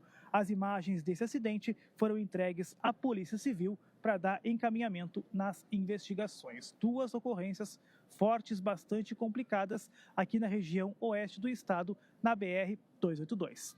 Maria. O caminhoneiro ali, o motorista do caminhão, que estava ligado mesmo, né? Porque ele conseguiu 2 vezes ali desviar, porque realmente ele também conseguiu evitar esse acidente mais grave. E parabéns aos policiais também, que rapidamente agiram para conseguir pegar, né, em flagrante também ainda essa situação. Ele que estava aí com, como você disse, o nível etílico dele alto, né? Também conhecido como mamado, bêbado. Obrigado pelas informações, Bastos. Uma mulher morreu e um motorista ficou gravemente ferido após um caminhão tombar na BR-282 entre Maravilha e Cunhaporã, no oeste de Santa Catarina. O condutor ficou preso às ferragens com múltiplas fraturas e foi encaminhado pela aeronave do SAER a um hospital. A passageira, esposa do motorista, foi encontrada sob a carga do caminhão e teve o óbito constatado no local. As causas do acidente deste sábado estão sendo apuradas pelas autoridades. Vamos para a Serra Catarinense? Porque por lá, pessoal, a gente segue ainda nesse clima mais pesado aqui no meio-dia para falar que um criminoso condenado por estupro e roubo conseguiu fugir da penitenciária de São Cristóvão do Sul neste domingo. A Xana Marcon, ela está acompanhando as buscas, vai trazer os detalhes ao vivo para a gente. Ô, Xana, a fuga, ela aconteceu em plena luz do dia no pátio mesmo? Conta pra gente. Foi isso mesmo, viu, Maristera? A fuga aconteceu na tarde deste domingo, lá na penitenciária de Curitibanos, que fica na cidade de São Cristóvão do Sul, na penitenciária da regional, né, ali de Curitibanos, que fica na cidade de São Cristóvão do Sul. O detento que fugiu foi identificado como Carlos César Ave. Ele foi condenado por estupro e roubo. De acordo com uma nota oficial divulgada pela Polícia Penal de Santa Catarina, a fuga foi registrada por volta das 2 horas da tarde, durante o período do pátio da unidade prisional. A ausência do preso foi constatada ainda durante a movimentação dos detentos. Segundo a corporação, imediatamente após a identificação, né, de que ele teria fugido, os protocolos operacionais previstos, como o acionamento das equipes de segurança e o início das buscas para localização e recaptura do foragido foram feitos. As informações também foram compartilhadas com outros órgãos de segurança. O caso chama atenção porque gera preocupação, porque uma fuga foi registrada também em maio, no mesmo complexo penitenciário da região de Curitibanos, quando 3 detentos fugiram da penitenciária industrial. Na ocasião, uma grande operação de busca foi mobilizada e a direção da unidade acabou sendo afastada após falhas identificadas nos procedimentos de segurança. Nessa mesma nota divulgada pela Polícia Penal, ela informou ainda que segue realizando as diligências para a recaptura do detento foragido e que as circunstâncias da fuga serão apuradas por meio dos procedimentos administrativos cabíveis. Até o momento, então, o detento ainda não foi localizado. Essas são as informações. Maristério, volto contigo. Obrigada, Xaina, pelas informações até agora. Vamos de esporte? A Angélica já está chegando por aqui.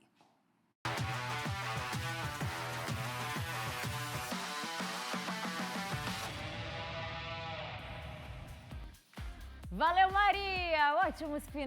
Ótimo início de semana para você que está em casa, começando uma das semanas. Olha que eu tô mais ansiosa e você já sabe por quê. Mas antes disso, final de semana também foi especial para os catarinenses. Primeira Copa Sul-Sudeste e uma final. E que final, gente? Chapecoense e Avaí. Que decisão, gente! Nos pênaltis, com expulsão e muita emoção. E o Avaí se tornando aí o primeiro campeão da competição. Olha só. Com decisão nos pênaltis, o Avaí venceu a Chapecoense na Arena Condá. Quem precisava ir atrás do resultado era a Chape, pois tinha perdido o primeiro jogo por 3-0. A primeira boa oportunidade do Verdão do Oeste foi aos 22. Bolasse para Neto Pessoa, que limpou a jogada e na entrada da área meteu uma bomba para a defesa do goleiro Léo Aragão, que defendeu, mas não impediu o escanteio. E foi justamente depois da cobrança que o primeiro gol veio. Bola na área, João Paulo de cabeça, entre os zagueiros, foi certeiro para marcar. 1-0 Chape. O Verdão do Oeste seguia avançando. Boas oportunidades com Bolasse e João Paulo. No segundo tempo, a Chape foi ainda mais para cima. Aos 29, o Avaí ficou com 1 a menos. O Alisson fez falta em cima de Bruno Pacheco. Já tinha cartão amarelo. Recebeu o segundo e foi para o vestiário mais cedo. Com 1 a mais, a Chape não demorou para ampliar. Rubens fez cruzamento certeiro e de dentro da área, ele, de novo, de cabeça, João Paulo fez o segundo. E faltava só mais um para igualar o placar do primeiro jogo. E era o dia das bolas aéreas para o Verdão. Para incendiar a Arena Condá, nos acréscimos e escanteio cobrado, bola na área e de cabeça, Bruno Pacheco não desperdiçou. Gol da Chapecoense. Para comemoração da torcida e também dos atletas. 3-0, decisão nos pênaltis, tensão. Nas penalidades, Daniel Penha, DG, Paulo Vitor e o Wallace converteram para o Leão da Ilha. Pro lado da Chape, Neto Pessoa, João Carlos, Camilo e Marcinho marcaram. Mas na terceira cobrança, Rubens Tadeu desperdiçou, mandando na trave. Comemoração do Avaí, que se tornou o campeão da primeira edição da Copa Sul-Sudeste. Com a vitória, o Leão da Ilha garante vaga para a Copa do Brasil em 2027.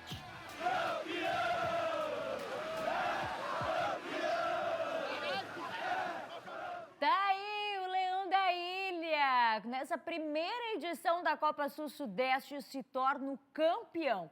E além do Avaí, o Barra, que foi campeão catarinense, e a Chape, que foi vice-campeã, também já tem vaga garantida para a Copa do Brasil do ano que vem. Já 3 catarinenses garantidos. E final de semana também foi dia de Série B do Campeonato Brasileiro. O Criciúma entrou em campo, olha só. No Heriberto Wilson, o Criciúma venceu Londrina. O gol saiu logo nos primeiros minutos. Otero cobrou escanteio dentro da área para William Lepo de cabeça marcar para o Carvoeiro.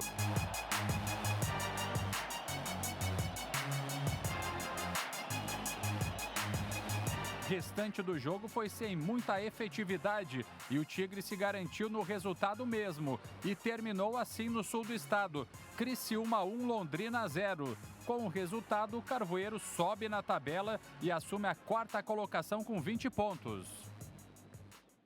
E a Série B segue essa semana. O Avaí entra em campo na quarta-feira, fora de casa contra o Ceará. Vem treinando e aí sim, depois dessa vitória na Copa Sul-Sudeste, é Série B do Brasileiro. E final de semana também foi decisão pela última rodada da fase classificatória da Série D. Vamos conferir como foram os nossos catarinenses? Quem avançou, quem foi, quem não foi? Para começar, São Luís de Ijuí e Joinville. O Jack, que vinha bem na competição, foi até Ijuí, perdeu do São Luís e também perdeu a vaga para a próxima fase. Não conseguiu avançar na competição. Com a eliminação e o rebaixamento no Campeonato Catarinense desse ano, olha só a situação do Jack, gente. Ele não tem calendário nacional para a temporada de 2027. Complicado, né? Também teve Santa Catarina e Cascavel. Santa Catarina venceu por 1-0 e o time do Rio do Sul se classificou como líder do grupo 15 e agora na próxima fase enfrenta o São José, o Zequinha, com a partida de volta que ocorre em Rio do Sul. Pelo 16, São Joséense e Marcílio Dias. 0-0 o placar, mas o Marinheiro confirmou a vice-liderança do grupo. Na próxima fase, o Marcílio encara o Cascavel com o segundo jogo em Itajaí. E para fechar, o São José venceu o Blumenau. O Beck já estava garantido, já estava classificado na liderança e agora na próxima fase enfrenta o São Luís de Juí com a decisão da volta no SESI. Ou seja, primeiro jogo dos catarinenses fora de casa e a decisão em casa pela Série D do Campeonato Brasileiro. Olha só que legal. E agora a gente sai um pouquinho dos gramados, dos campos, de toda essa rodada do final de semana para falar de algo muito bacana. Olha só a representatividade de Santa Catarina, gente. O patinador catarinense Felipe Bueno, que a gente falou dele na sexta-feira, subiu ao pódio na Copa do Mundo de Patinação Artística. As finais, que foram disputadas no domingo, o Felipe ficou com a medalha de bronze no solo de dança masculina júnior. Olha só, que espetáculo, gente. É um espetáculo à parte mesmo a patinação artística. E sem tempo para descanso, viu? O Felipe já está voltando aqui para o Brasil para seguir os treinamentos, porque agora o foco total no Pan-Americano, onde ele vai competir em 3 modalidades. Nessa aí individual, que vocês estão vendo, mas também ele vai disputar em dupla e quarteto.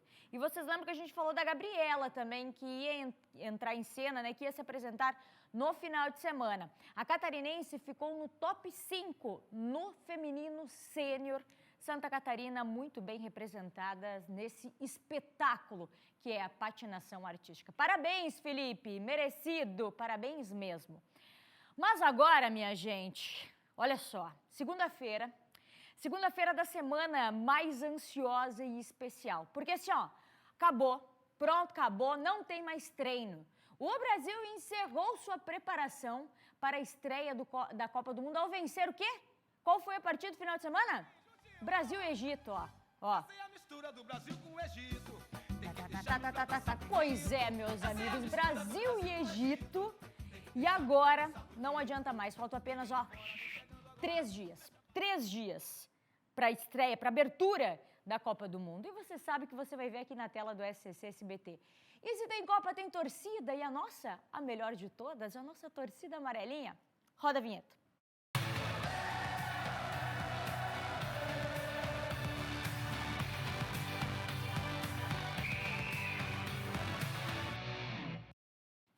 Torcida amarelinha, Copa do Mundo, que você vai ver aqui no SCC SBT, só aqui com a narração de Galvão Bueno. E no amistoso, o Brasil, o último amistoso, venceu o Egito. E um amistoso que eu tenho certeza que vai ficar um ponto de interrogação na cabeça do Ancelotti, um amistoso em que o Brasil teve um desfalque e agora já teve que chamar outra pessoa para substituição na seleção brasileira. Olha só.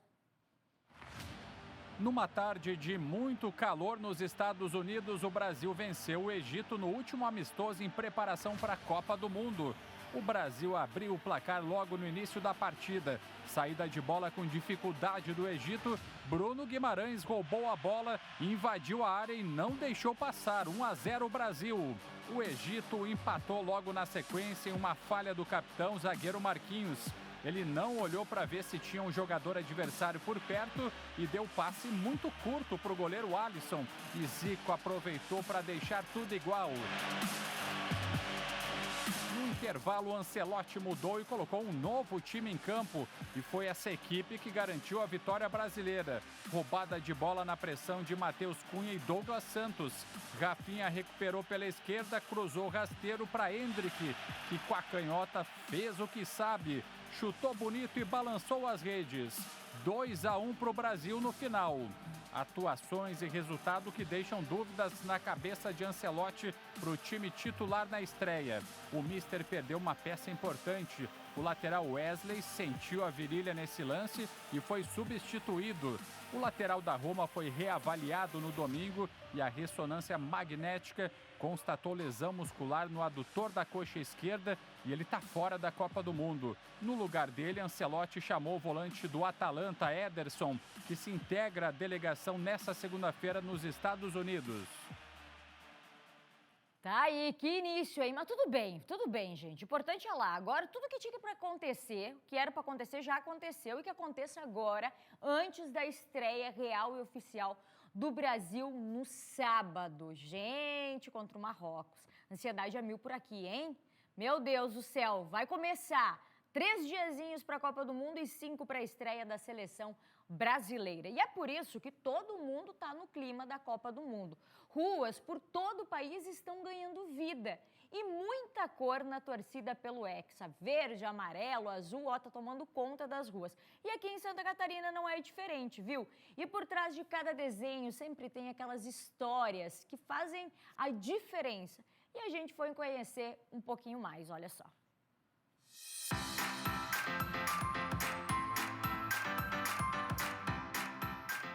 Primeiro eles fazem o desenho, aí a gente coloca uma música para se concentrar mais para quando a gente pinta. Daí fica melhor. Assim. A gente se organiza, cada um faz uma coisa.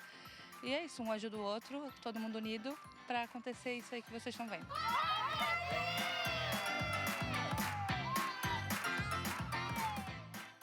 Nós estávamos fazendo negócio, pegando a tinta, misturando. Daí nós estávamos pintando com um rolo, né? Daí nós estávamos pintando. Ajuda a comemorar e também a torcer, a ganhar, esses negócios. O Bate vai ser campeão!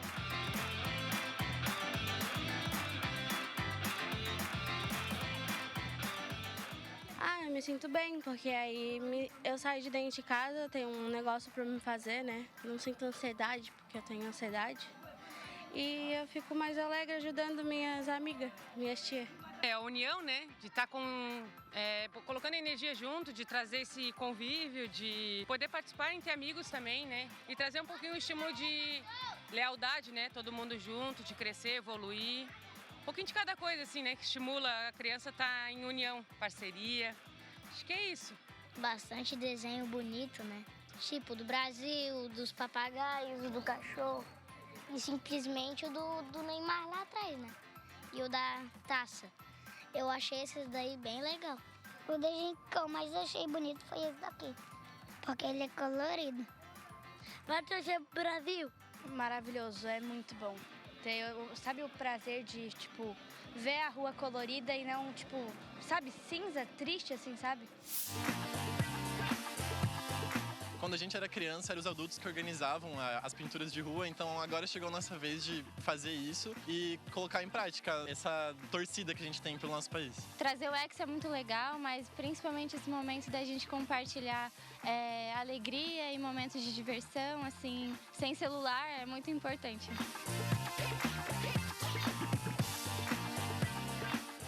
É muito legal, né? A Copa é uma época que a gente espera muito. E eu tô me formando agora, então pra mim é um evento assim que sempre quis fazer. Tô indo embora e poder fazer isso pra mim é muito, muito legal. Assim, estar com eles assim é muito massa.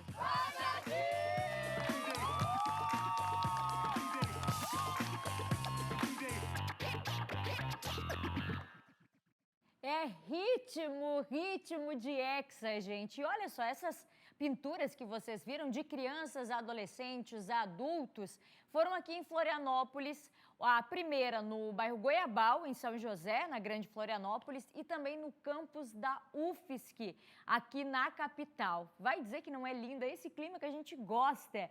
É agora todo mundo pintado de verde, amarelo, azul, ruas, todo mundo se preparando para a Copa do Mundo, para o Hexa, que vai vir, hein? Eu tô confiante. O SCC Esporte de hoje vai ficando por aqui. Amanhã eu volto com muito mais. Agora a gente faz um intervalo e na volta a Maria Esther vai estar aqui esperando vocês no nosso SCC Meio-Dia.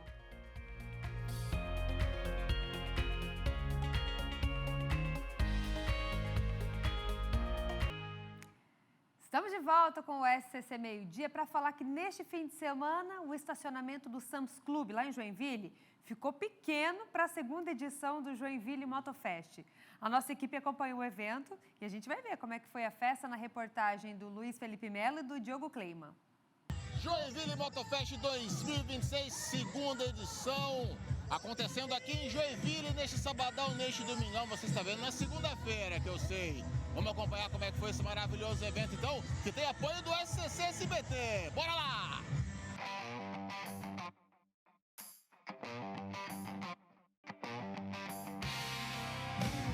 lindo. O sol chegou aqui no Joinville Moto Fest. Eu estou com o Lissandro, ele que é responsável por esse evento maravilhoso. Toda a equipe dele fazendo mais uma edição do Joinville Moto Fest.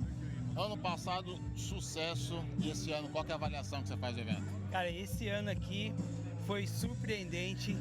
A galera compareceu em peso, os motoclubes, os grupos, todos os motociclistas da região do estado, de fora do estado. Sim, foi surpreendente o evento. Superou todas as expectativas. É legal porque nós fazemos amizade na estrada, na serra, nos containers, nos monumentos bikers. E aí, quando se reúnem todos em um lugar, no mesmo lugar, vira uma grande festa. Muito mais do que um encontro de moto, é uma festa de amigos, né? E é isso que o Joinville Moto Fest ele proporciona. Um encontro de família, um encontro de amigos, né? E é isso que o pessoal encontrou aqui esse ano.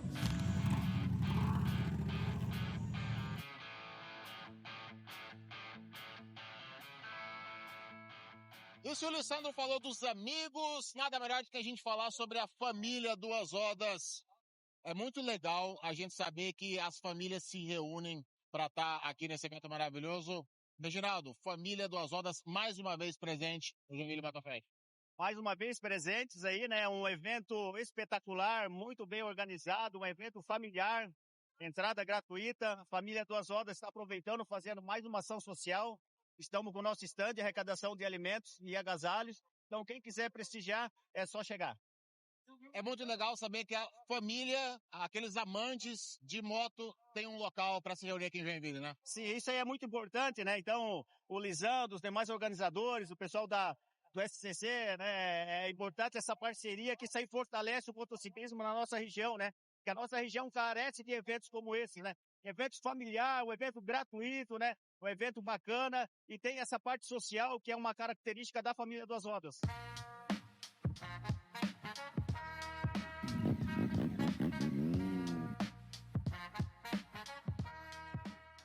Mais uma edição do MotoFest e a nossa equipe lá em Joinville acompanhando tudo de perto. Quem chega a Florianópolis já percebeu mudanças no trânsito nessa segunda-feira, porque começou a funcionar nas primeiras horas da manhã um novo semáforo com botoeira na Avenida Gustavo Richard, que é a principal via de entrada aqui na capital. O Murilo Mestriner, ele está lá ao vivo, vai mostrar como é que funciona esse sistema, que promete sim trazer mais segurança para os pedestres, sem travar o fluxo de veículos. Ô Murilo, explica pra gente então esse novo sistema. Bom dia para você. Bom dia, Maristé. Bom dia para quem acompanha o SCC Meio-Dia.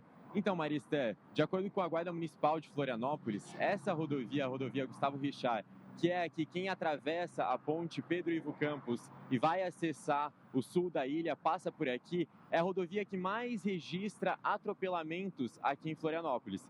Então é por isso que agora a gente tem um novo sistema de semáforo e também um sistema de botoeiras. Então, assim que o pedestre quiser atravessar a rua, é só apertar aqui esse botão e aí, em seguida, o semáforo vai parar para ele fazer a travessia. Por enquanto, o pedestre tem 30 segundos para fazer essa travessia e lá do outro lado, ele vai ter que esperar mais um pouco o outro semáforo fechar para continuar a travessia. Então, a travessia ela é feita em 2 tempos. Como eu disse, essa é a rodovia que mais tem registros de atropelamentos aqui em Florianópolis.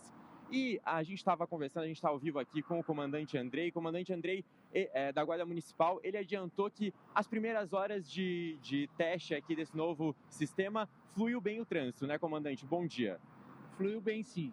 A Guarda Municipal está desde cedo aqui dando todo suporte e orientação tanto para os condutores quanto para os pedestres e ciclistas. E o prejuízo à mobilidade aqui foi muito pouco, né?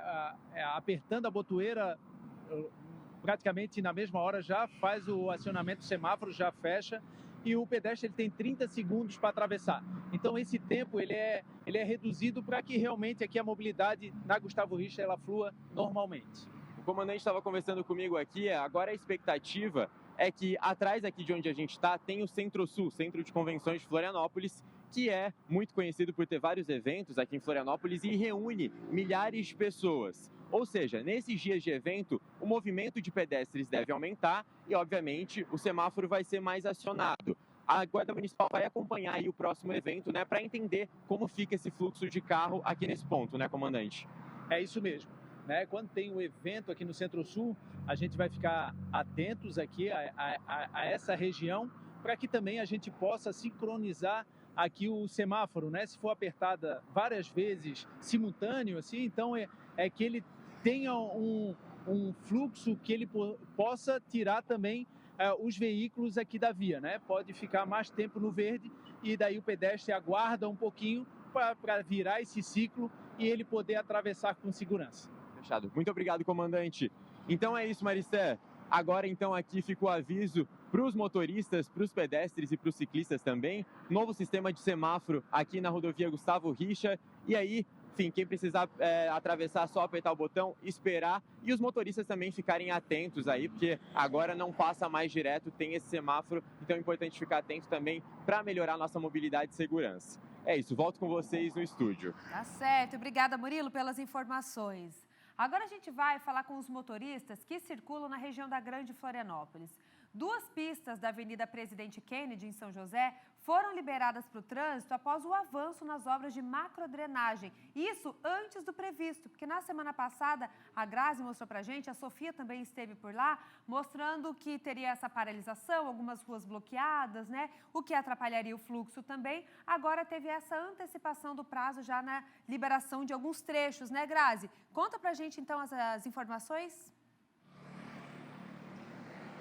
É isso mesmo, Maria. Como a obra teve um adianto aí, né? Eles já conseguiram chegar a 80% da primeira fase. Foi possível, então, no prazo de 7 dias, ao invés de 20 que estava programado, liberar 2 pistas aqui na Presidente Kennedy. A gente vai mostrar para vocês agora. O trânsito já flui muito mais tranquilo do que toda aquela confusão que aconteceu na semana passada, quando havia um desvio em pelo menos 2 quadras aqui para que os carros precisassem se deslocar para as ruas de trás da Presidente Kennedy, fizessem todo o contorno no trajeto e retornassem então aqui para a avenida. Isso então aconteceu porque realmente as equipes da Casan, juntamente com a prefeitura, atuaram juntamente e conseguiram avançar nas obras, já instalaram as galerias que era preciso instalar e agora já estão numa fase mais avançada, onde é possível liberar essas 2 pistas para que então o trânsito já comece a fluir de uma maneira mais tranquila por aqui. Também isso é muito bom para o comércio, né? Que a gente percebe que aí não atrapalha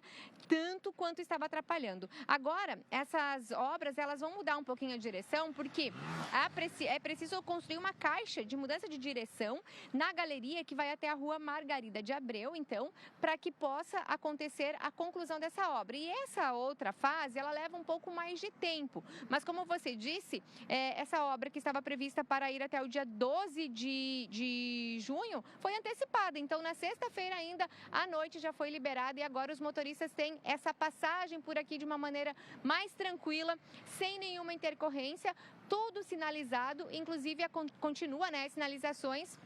Também a participação da Guarda Municipal aqui de São José, que sempre que possível vem e reorganiza o trânsito. E caso haja necessidade de novas alterações, Maria, a própria Prefeitura vai estar informando aos motoristas para que fiquem atentos, né? Porque a sinalização é o que ajuda eles a se nortearem. O que ainda está mantido é aquela rota alternativa dos ônibus, que acaba saindo e indo em direção a Coqueiros, isso lá no comecinho da Avenida Presidente Kennedy. Então, uma boa notícia para os motoristas que circulam por aqui, porque por enquanto o trânsito nesse horário mesmo, que é um horário de pico, está fluindo normalmente, sem filas e sem atrasar ninguém, Maria. Grazi, a gente vê que ainda tem toda essa sinalização, tem algum transtorno ainda por conta da obra, mas como você disse, o trânsito está fluindo, é isso que importa para o motorista, né, que vai passar ali pela região. A gente está falando de umas vias aí, das mais importantes ali de São José, que é a Presidente Kennedy. Obrigada, Grazi. Vamos de previsão do tempo? Roda a vinheta.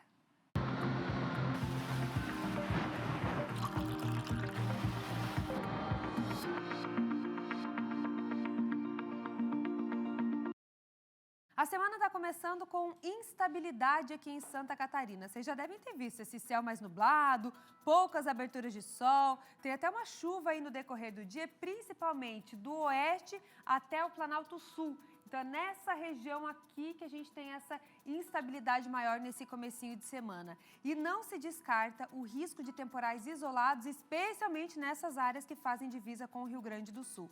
Nas outras regiões, hoje, a gente fica com sol, poucas nuvens, né, como a gente mostrou para vocês aí também, e até uma chance de chuva fraca. Por aqui, então, para o nosso litoral, vale, chance de chuva fraca hoje. Agora, as temperaturas, elas ficam mais amenas. Como a gente não tem esse sol mais forte hoje, então a gente não deve passar de 22 no extremo oeste, 20 no oeste, ó, 18 na região do meio oeste. Na serra, ainda mais baixas, máxima de 16. E aqui na nossa faixa leste, ó, desde o norte do estado até o sul, 21 graus de máxima, assim como no Vale, e no Planalto Norte, 19 de máxima nos termômetros. Agora, atenção, porque amanhã aí é chuva para todo mundo. A passagem da frente fria pelo estado segue mantendo esse tempo mais instável, principalmente entre a madrugada e o início da tarde. Porque entre o fim da tarde e a noite, aí o tempo já começa a dar uma melhorada com o avanço de um sistema de alta pressão. Então a gente vai amanhecer com essa terça-feira com um tempo mais feio, mais emburrado e chuvoso, e até o meio da tarde a gente vai continuar, depois a tendência é melhorar. As temperaturas, atenção, porque a gente ainda pode ter uma elevação amanhã, ó. Joinville pode chegar a 24, Blumenau 23, Criciúma a gente tem 21 de máxima, Floripa 20, Chapecó 18 graus e Lages 17. Mas eu quero chamar a atenção para as mínimas, porque é no fim do dia que a gente vai ter esse registro. Então, com o passar das horas, amanhã vai esfriando mais. Até essa chuva vai diminuir, mas aí vocês vão sentir que as temperaturas vão caindo ao longo da terça-feira. Previsão do tempo para vocês aqui no meio-dia. Agora a gente vai destacar a Feira da Amizade, que foi realizada neste final de semana em Blumenau. É um evento que é considerado a maior feira de solidariedade de Santa Catarina e recebeu cerca de 35 mil pessoas lá na Vila Germânica. A reportagem é do PC e do Felipe Andrade. Um evento que celebra o artesanato local, que oferece apresentações artísticas gratuitas, onde jovens talentos se divertem, e a terceira idade dá show. E na gastronomia, a organização também capricha para servir o melhor aos visitantes. Teve arroz com feijão, a tradicional feijoada, e não faltou ela, a polenta com galinha, muita polenta. Outro prato muito apreciado da região. Esse aqui não tem lá em casa, galinha velha, não tem lá em casa. Eu vim trabalhar, mas a polenta com galinha, olha, é de tirar o chapéu. E assim, combinando arte, cultura, história e gastronomia, que desde 1989 a Feira da Amizade transforma a Vila Germânica em um grande mercadão de solidariedade. O evento beneficia entidades socioassistenciais, clubes de mães e os artesãos da cidade. Neste ano, a feira reuniu 280 expositores e voluntárias da Rede Feminina de Combate ao Câncer venderam brigadeiros. O doce vendido aqui vai ajudar no tratamento de pacientes atendidas pela instituição em Blumenau. Com a venda dos docinhos, todo o dinheiro arrecadado vai para a gente poder dar continuidade ao trabalho que a gente presta à comunidade de Blumenau, para todas as mulheres, né, de Blumenau. Todas as pacientes, aquelas que vêm nos procurar para começar um tratamento ou simplesmente para um preventivo. Neste ano, cerca de 35 mil pessoas passaram pela Vila Germânica durante a Feira da Amizade. A gente fica muito feliz, né, de poder promover esse grande evento, essa grande feira de solidariedade, né, a maior de Santa Catarina. Temos alguns clubes de mães, as entidades comentando de boas vendas, estão bem felizes. E é um momento, né, que eles se preparam o ano inteiro para fazer boas vendas, para poder as entidades ajudarem aí os seus segmentos, né, os clubes de mães também fazerem uma renda. É um momento importante para toda a cidade. E a Toca do Artesão, comandada por Cida Boas, foi outro destaque da feira. Do tricô ao crochê, as peças produzidas manualmente exigem técnica, criatividade, talento e... É amor, é principalmente amor, tá? E isso, assim, ó, cada peça é empregada muito amor. Porque você está dedicando o teu tempo, você tem uma criatividade, cada peça é única, não existe outra igual, né? Então, eu acho que o artesanato é amor. Tá, lógico que ele se torna uma renda também, obviamente, e a gente também espera pela Feira da Amizade. O ano inteiro você está produzindo e espera isso. A gente tem clientes fixos que todo ano vêm exatamente na nossa banca porque estão acostumados a comprar o nosso material. Isso é a Feira da Amizade, o próprio nome já diz. Florianópolis recebe na próxima segunda-feira, dia 15 de junho, a primeira edição do evento Papo Reto. O encontro, que será realizado no Centro-Sul, foi criado para debater os temas mais marcantes da atualidade no país. Entre os palestrantes confirmados estão o comentarista político do SBT News, o Caio Coppola, que vai trazer uma análise sobre o cenário nacional e também outros assuntos relacionados aí a essas questões políticas. Tem também a jornalista Mônica Salgado, que vai falar sobre comportamento e os desafios da era digital. Esse projeto quer promover conversas francas e sem rodeios sobre os assuntos que impactam o público. A programação começa às 4 da tarde e os ingressos já estão à venda pelo site Pensa no Evento. Você pode acessar pelo QR Code que está aparecendo aqui na tela também, já leva vocês diretamente para essa compra dos ingressos. Agora eu vou chamar para conversar com a gente o Piara, que já está chegando por aqui. Tudo bem, Piara? Boa tarde, Maria. Boa tarde. É um prazer estar aqui com vocês mais uma vez. O Piara, passou o final de semana em Lages, teve bastante conversa política por lá, né? Então, a Festa do Pinhão mobiliza muito a classe política, é sempre tradicional, então fui lá acompanhar. E tinha um evento muito importante do PSD. O PSD trouxe Ronaldo Caiado, pré-candidato à presidência da República, para um evento que também solidificava a aliança do João Rodrigues, pré-candidato a governador, com o MDB, está ali na imagem do lado do Carlos Chiodini, na entrevista coletiva, que deve ser o nome para a vaga de vice pelo MDB, mas também estava lá Raimundo Colombo, ex-governador, que vai ser candidato a deputado federal, e outras siglas também, União Brasil, todo mundo presente. E uma coisa que me chamou bastante atenção, primeiro, o Ronaldo Caiado trouxe Gilberto Kassab junto, presidente nacional do partido, o grande articulador do partido, e eles estão muito animados porque pesquisas no final de semana mostraram Caiado pontuando muito bem, empatando com Lula em simulações de segundo turno, melhor do que Flávio Bolsonaro. Ele está bem longe de Flávio Bolsonaro nas simulações de primeiro turno, para chegar no segundo turno tem que ir melhor no primeiro, mas eles entendem que dessa forma pode ser convencido o eleitor de fazer um voto útil. E aí foi isso que uma das coisas que eu perguntei para Caiado nessa entrevista coletiva que ele concedeu, separei esse trecho em que ele fala sobre ser uma opção para o eleitor de direita. De que o que a sociedade deseja neste momento é nós termos aí a chance de podermos ganhar as eleições no segundo turno. E as pesquisas demonstram que o candidato, o pré-candidato à presidência da República, realmente capaz de poder fazer com que isso possa acontecer, é exatamente o nosso nome. Ou seja, é isso que as pesquisas demonstram. E o crescimento tem sido cada vez maior com essas articulações que têm sido feitas pelo presidente do partido, Gilberto Kassab, para que possamos agora, concluindo a região sul do Brasil, possamos agora avançar na região do Nordeste brasileiro. O Caiado está ali embolado nas pesquisas com o Romeu Zema, do Novo, com o Renan Santos, do Missão, bem longe de Flávio Bolsonaro. O que ele tem destacado de diferença é a longa trajetória política, né? O deputado federal, deputado constituinte, senador, governador de Goiás 2 vezes, uma figura que estava lá na primeira eleição presidencial, em 89, já contra Lula, que também era candidato naquela vez, e ele sempre com um discurso muito semelhante, ligado ao agronegócio. E ele falou isso nesse segundo trecho que eu separei para vocês. Perdi o meu eixo. Essa cidade aqui pode testemunhar isso que eu estou dizendo.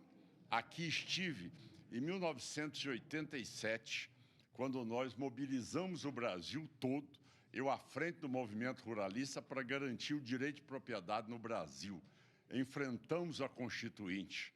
Ao mesmo tempo, a coerência do Caiado vem nesses anos todos, onde, naquela época, defender produtor rural não era pop e nem era tech. Ele era demonizado no Brasil. E eu estava lá com 36 anos, tendo a coragem de defendê-lo. Então, é uma candidatura que tem respaldo de uma vida em um partido que, ao mesmo tempo, tem a capacidade de ter a capilaridade que tem o PSD, hoje construído pelo nosso presidente Gilberto Kassab. O João Rodrigues também falou na coletiva e deixou bem claro que vai ser diferente da eleição passada, quando vários candidatos de direita, centro-direita, declaravam apoio a Jair Bolsonaro, na época candidato à reeleição. Esse ano, o palanque é com Caiado e ele não vai ficar disputando Flávio Bolsonaro, que apoia o governador Jorginho Melo. Eu separei esse trecho que ele fala que o Flávio Bolsonaro pode ser bem-vindo no palanque, mas que o candidato dele é o Caiado. Fato que nós não estamos radicalizando. Particularmente, eu acho que a radicalização é um público menor. A bolha, ela diminuiu.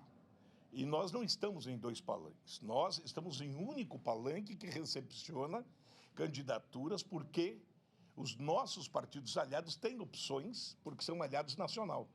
Nós não vamos vetar um partido aliado que tem uma candidatura nacional de estar no nosso palanque de forma alguma, até porque todos nós somos de direita. Toda a direita é bem-vinda. O PSD tem o caminho, o Caiado. Mas os demais candidatos são apoiados por outros partidos que compõem a aliança. Se pudesse vir todos no nosso palanque, todos são bem-vindos. Porque nós vamos priorizar a eleição catarinense. Nós não vamos discutir eleição nacional, porque eu não sou candidato a presidente. Nós temos que discutir a falta de investimentos. Nós temos que discutir o problema da 282, que corta a dendelagem, que o governo federal não está fazendo os investimentos, e o governo do estado rompeu a relação institucional com Brasília. Não quer conversar com Brasília. Porque isso está errado.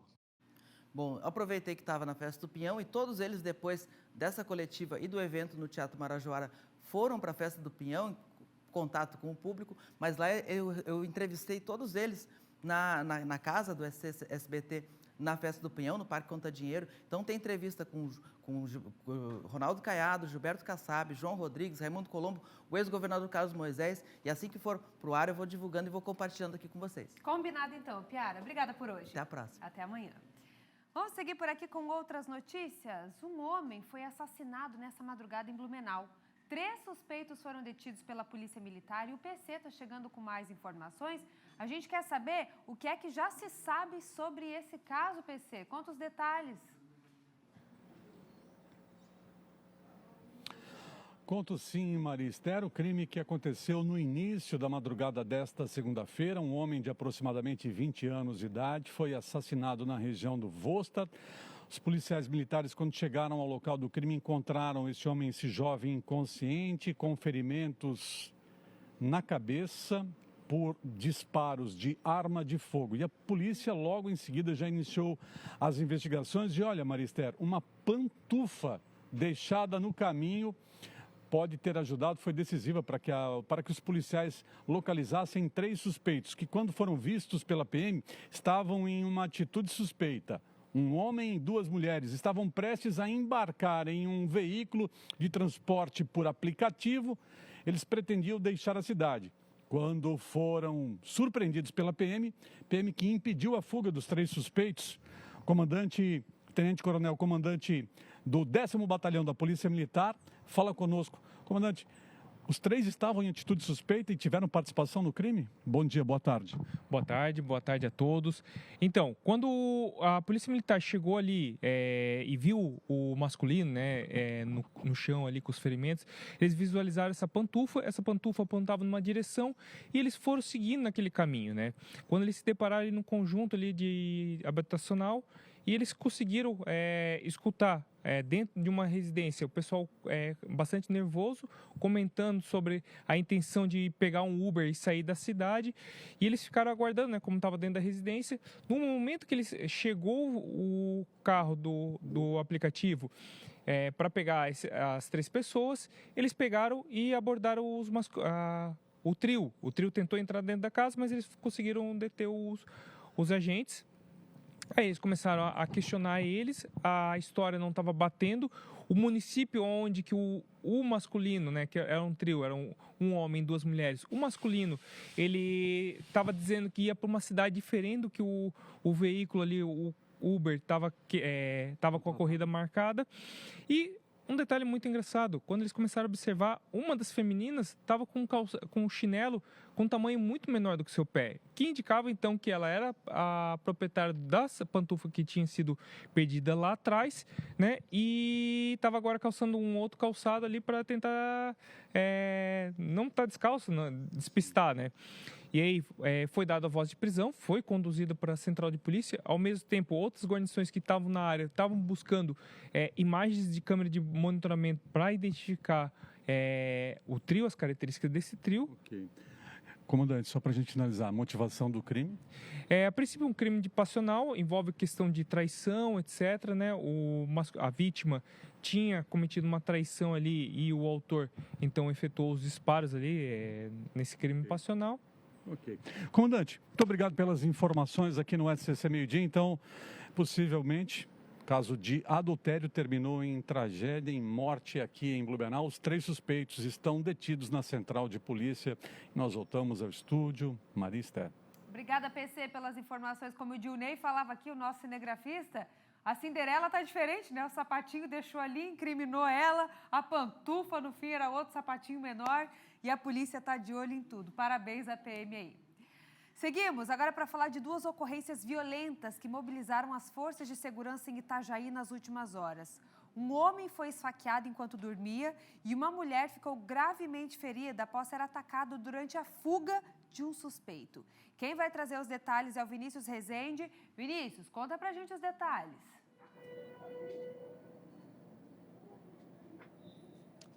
É isso mesmo, Maria. Olha só, essas 2 situações que aconteceram no final de semana aqui em Itajaí. A primeira delas foi no sábado, por volta de 22 horas, um homem foi esfaqueado enquanto dormia no bairro Cordeiros. De acordo com a Polícia Militar, o suspeito tem apenas 15 anos, é um adolescente de 15 anos e é neto da vítima. Na verdade, a vítima era companheiro da avó do suspeito.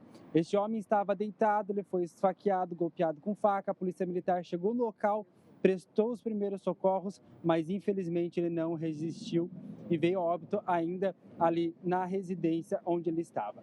A polícia também foi até o local onde mora este suspeito, que foi informado aí pelas pessoas que estavam também ali naquele local que ele chegou até a residência após o crime, né, todo sujo de sangue, confessou o crime e teria fugido. A motivação ainda é incerta, não se sabe o porquê isso aconteceu e esse suspeito segue foragido.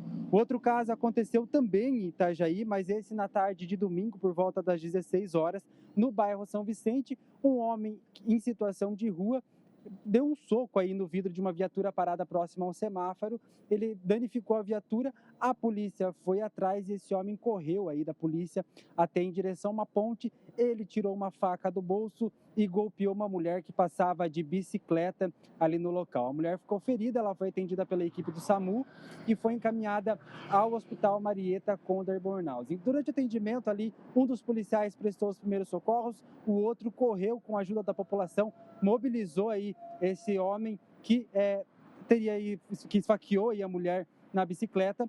Ao mobilizar, o homem ainda tentou atingir com a faca um dos policiais. Este homem está preso e a mulher precisou passar por uma cirurgia de emergência. Então, 2 casos aí de atentado contra a vida registrado neste final de semana aqui em Itajaí. Movimentação da Polícia Militar neste final de semana aqui na nossa região. Volto com você no estúdio. Obrigada, Vinícius, pelas informações. E o município de Concórdia convocou uma coletiva de imprensa para atualizar a situação do TAC, relacionado ao caso dos mais de 400 gatos encontrados em um apartamento.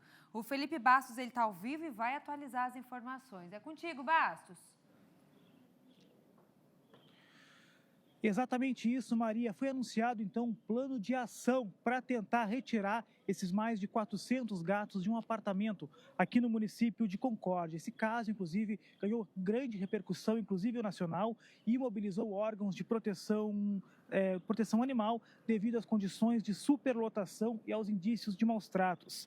Segundo a Prefeitura, os animais agora vão ser removidos de forma gradual e encaminhados para avaliação em 5 clínicas veterinárias credenciadas. Todas essas clínicas são aqui mesmo de Concórdia. Após a triagem, os gatos passarão por quarentena, receberão atendimento clínico e serão encaminhados para a castração. Após o tratamento, os animais vão ficar em um abrigo provisório mantido pelo município, onde permanecerão sob acompanhamento veterinário até serem disponibilizados para adoção responsável. Embora a responsabilidade pelos animais seja da tutora, a Prefeitura informou que vai assumir os custos da operação para garantir o bem-estar animal dos gatos. Essa situação, Maria Esther, a gente lembra, ela já dura há cerca de 10 anos aqui no município. Até o momento, ninguém sabia da existência destes 400 gatos que estavam morando dentro de um apartamento. Esse caso veio à tona em outubro do ano passado e a partir de agora o município está dando encaminhamento aí diante de toda essa situação. Para finalizar, essa situação resultou na abertura de um inquérito para apurar possíveis maus-tratos. A expectativa é de que agora a retirada dos animais ocorra de forma gradual já nos próximos dias, garantindo atendimento veterinário e encaminhamento para a adoção responsável. Mais informações sobre esse caso logo mais no Tá Na Hora Santa Catarina. Maria. Combinado, Bastos. Obrigada pelas informações. E para encerrar o meio-dia de hoje, nós vamos fazer um balanço aí da Festa Nacional do Pinhão, ver como é que foi esse último final de semana. A Júlia Matos acompanhou e mostra pra gente agora. Chegamos ao último final de semana da 36ª Festa Nacional do Pinhão.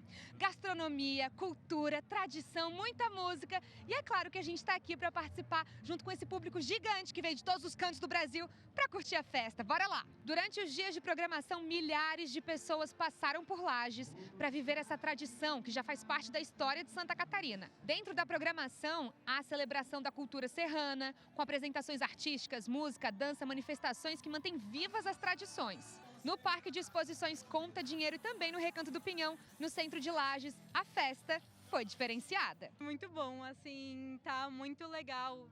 Tanto a decoração quanto as atrações que vieram esse ano pra cá.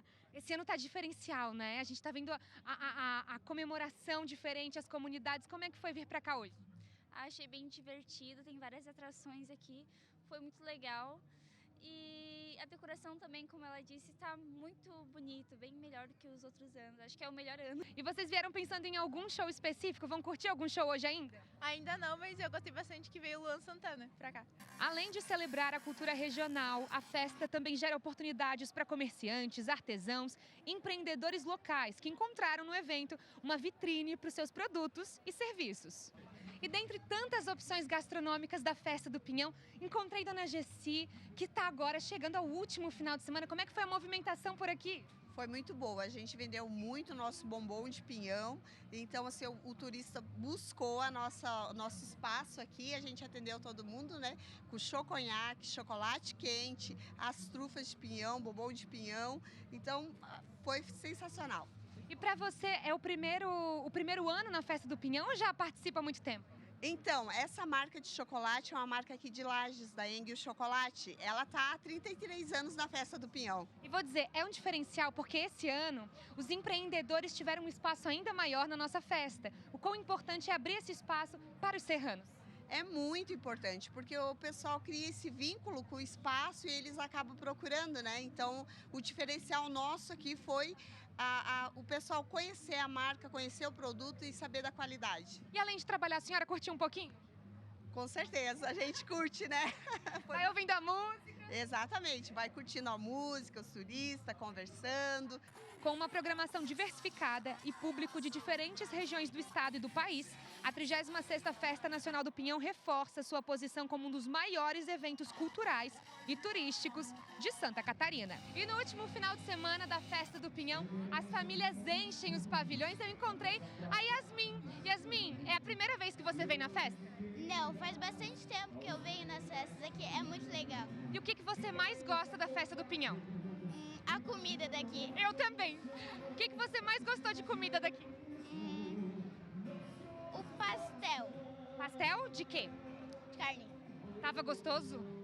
E de pinhão, você provou alguma coisa? Não.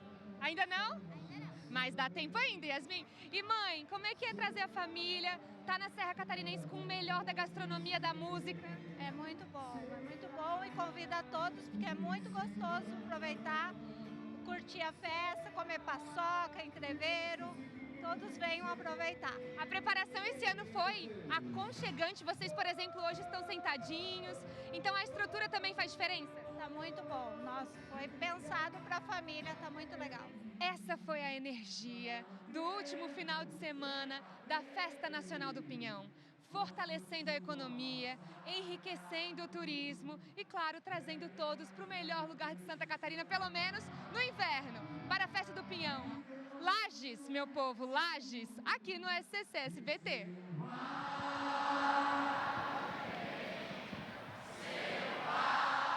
Ano que vem tem mais Festa Nacional do Pinhão. A gente vai encerrando por aqui e agora a Tarde é Nossa vai começar. Vem com a gente.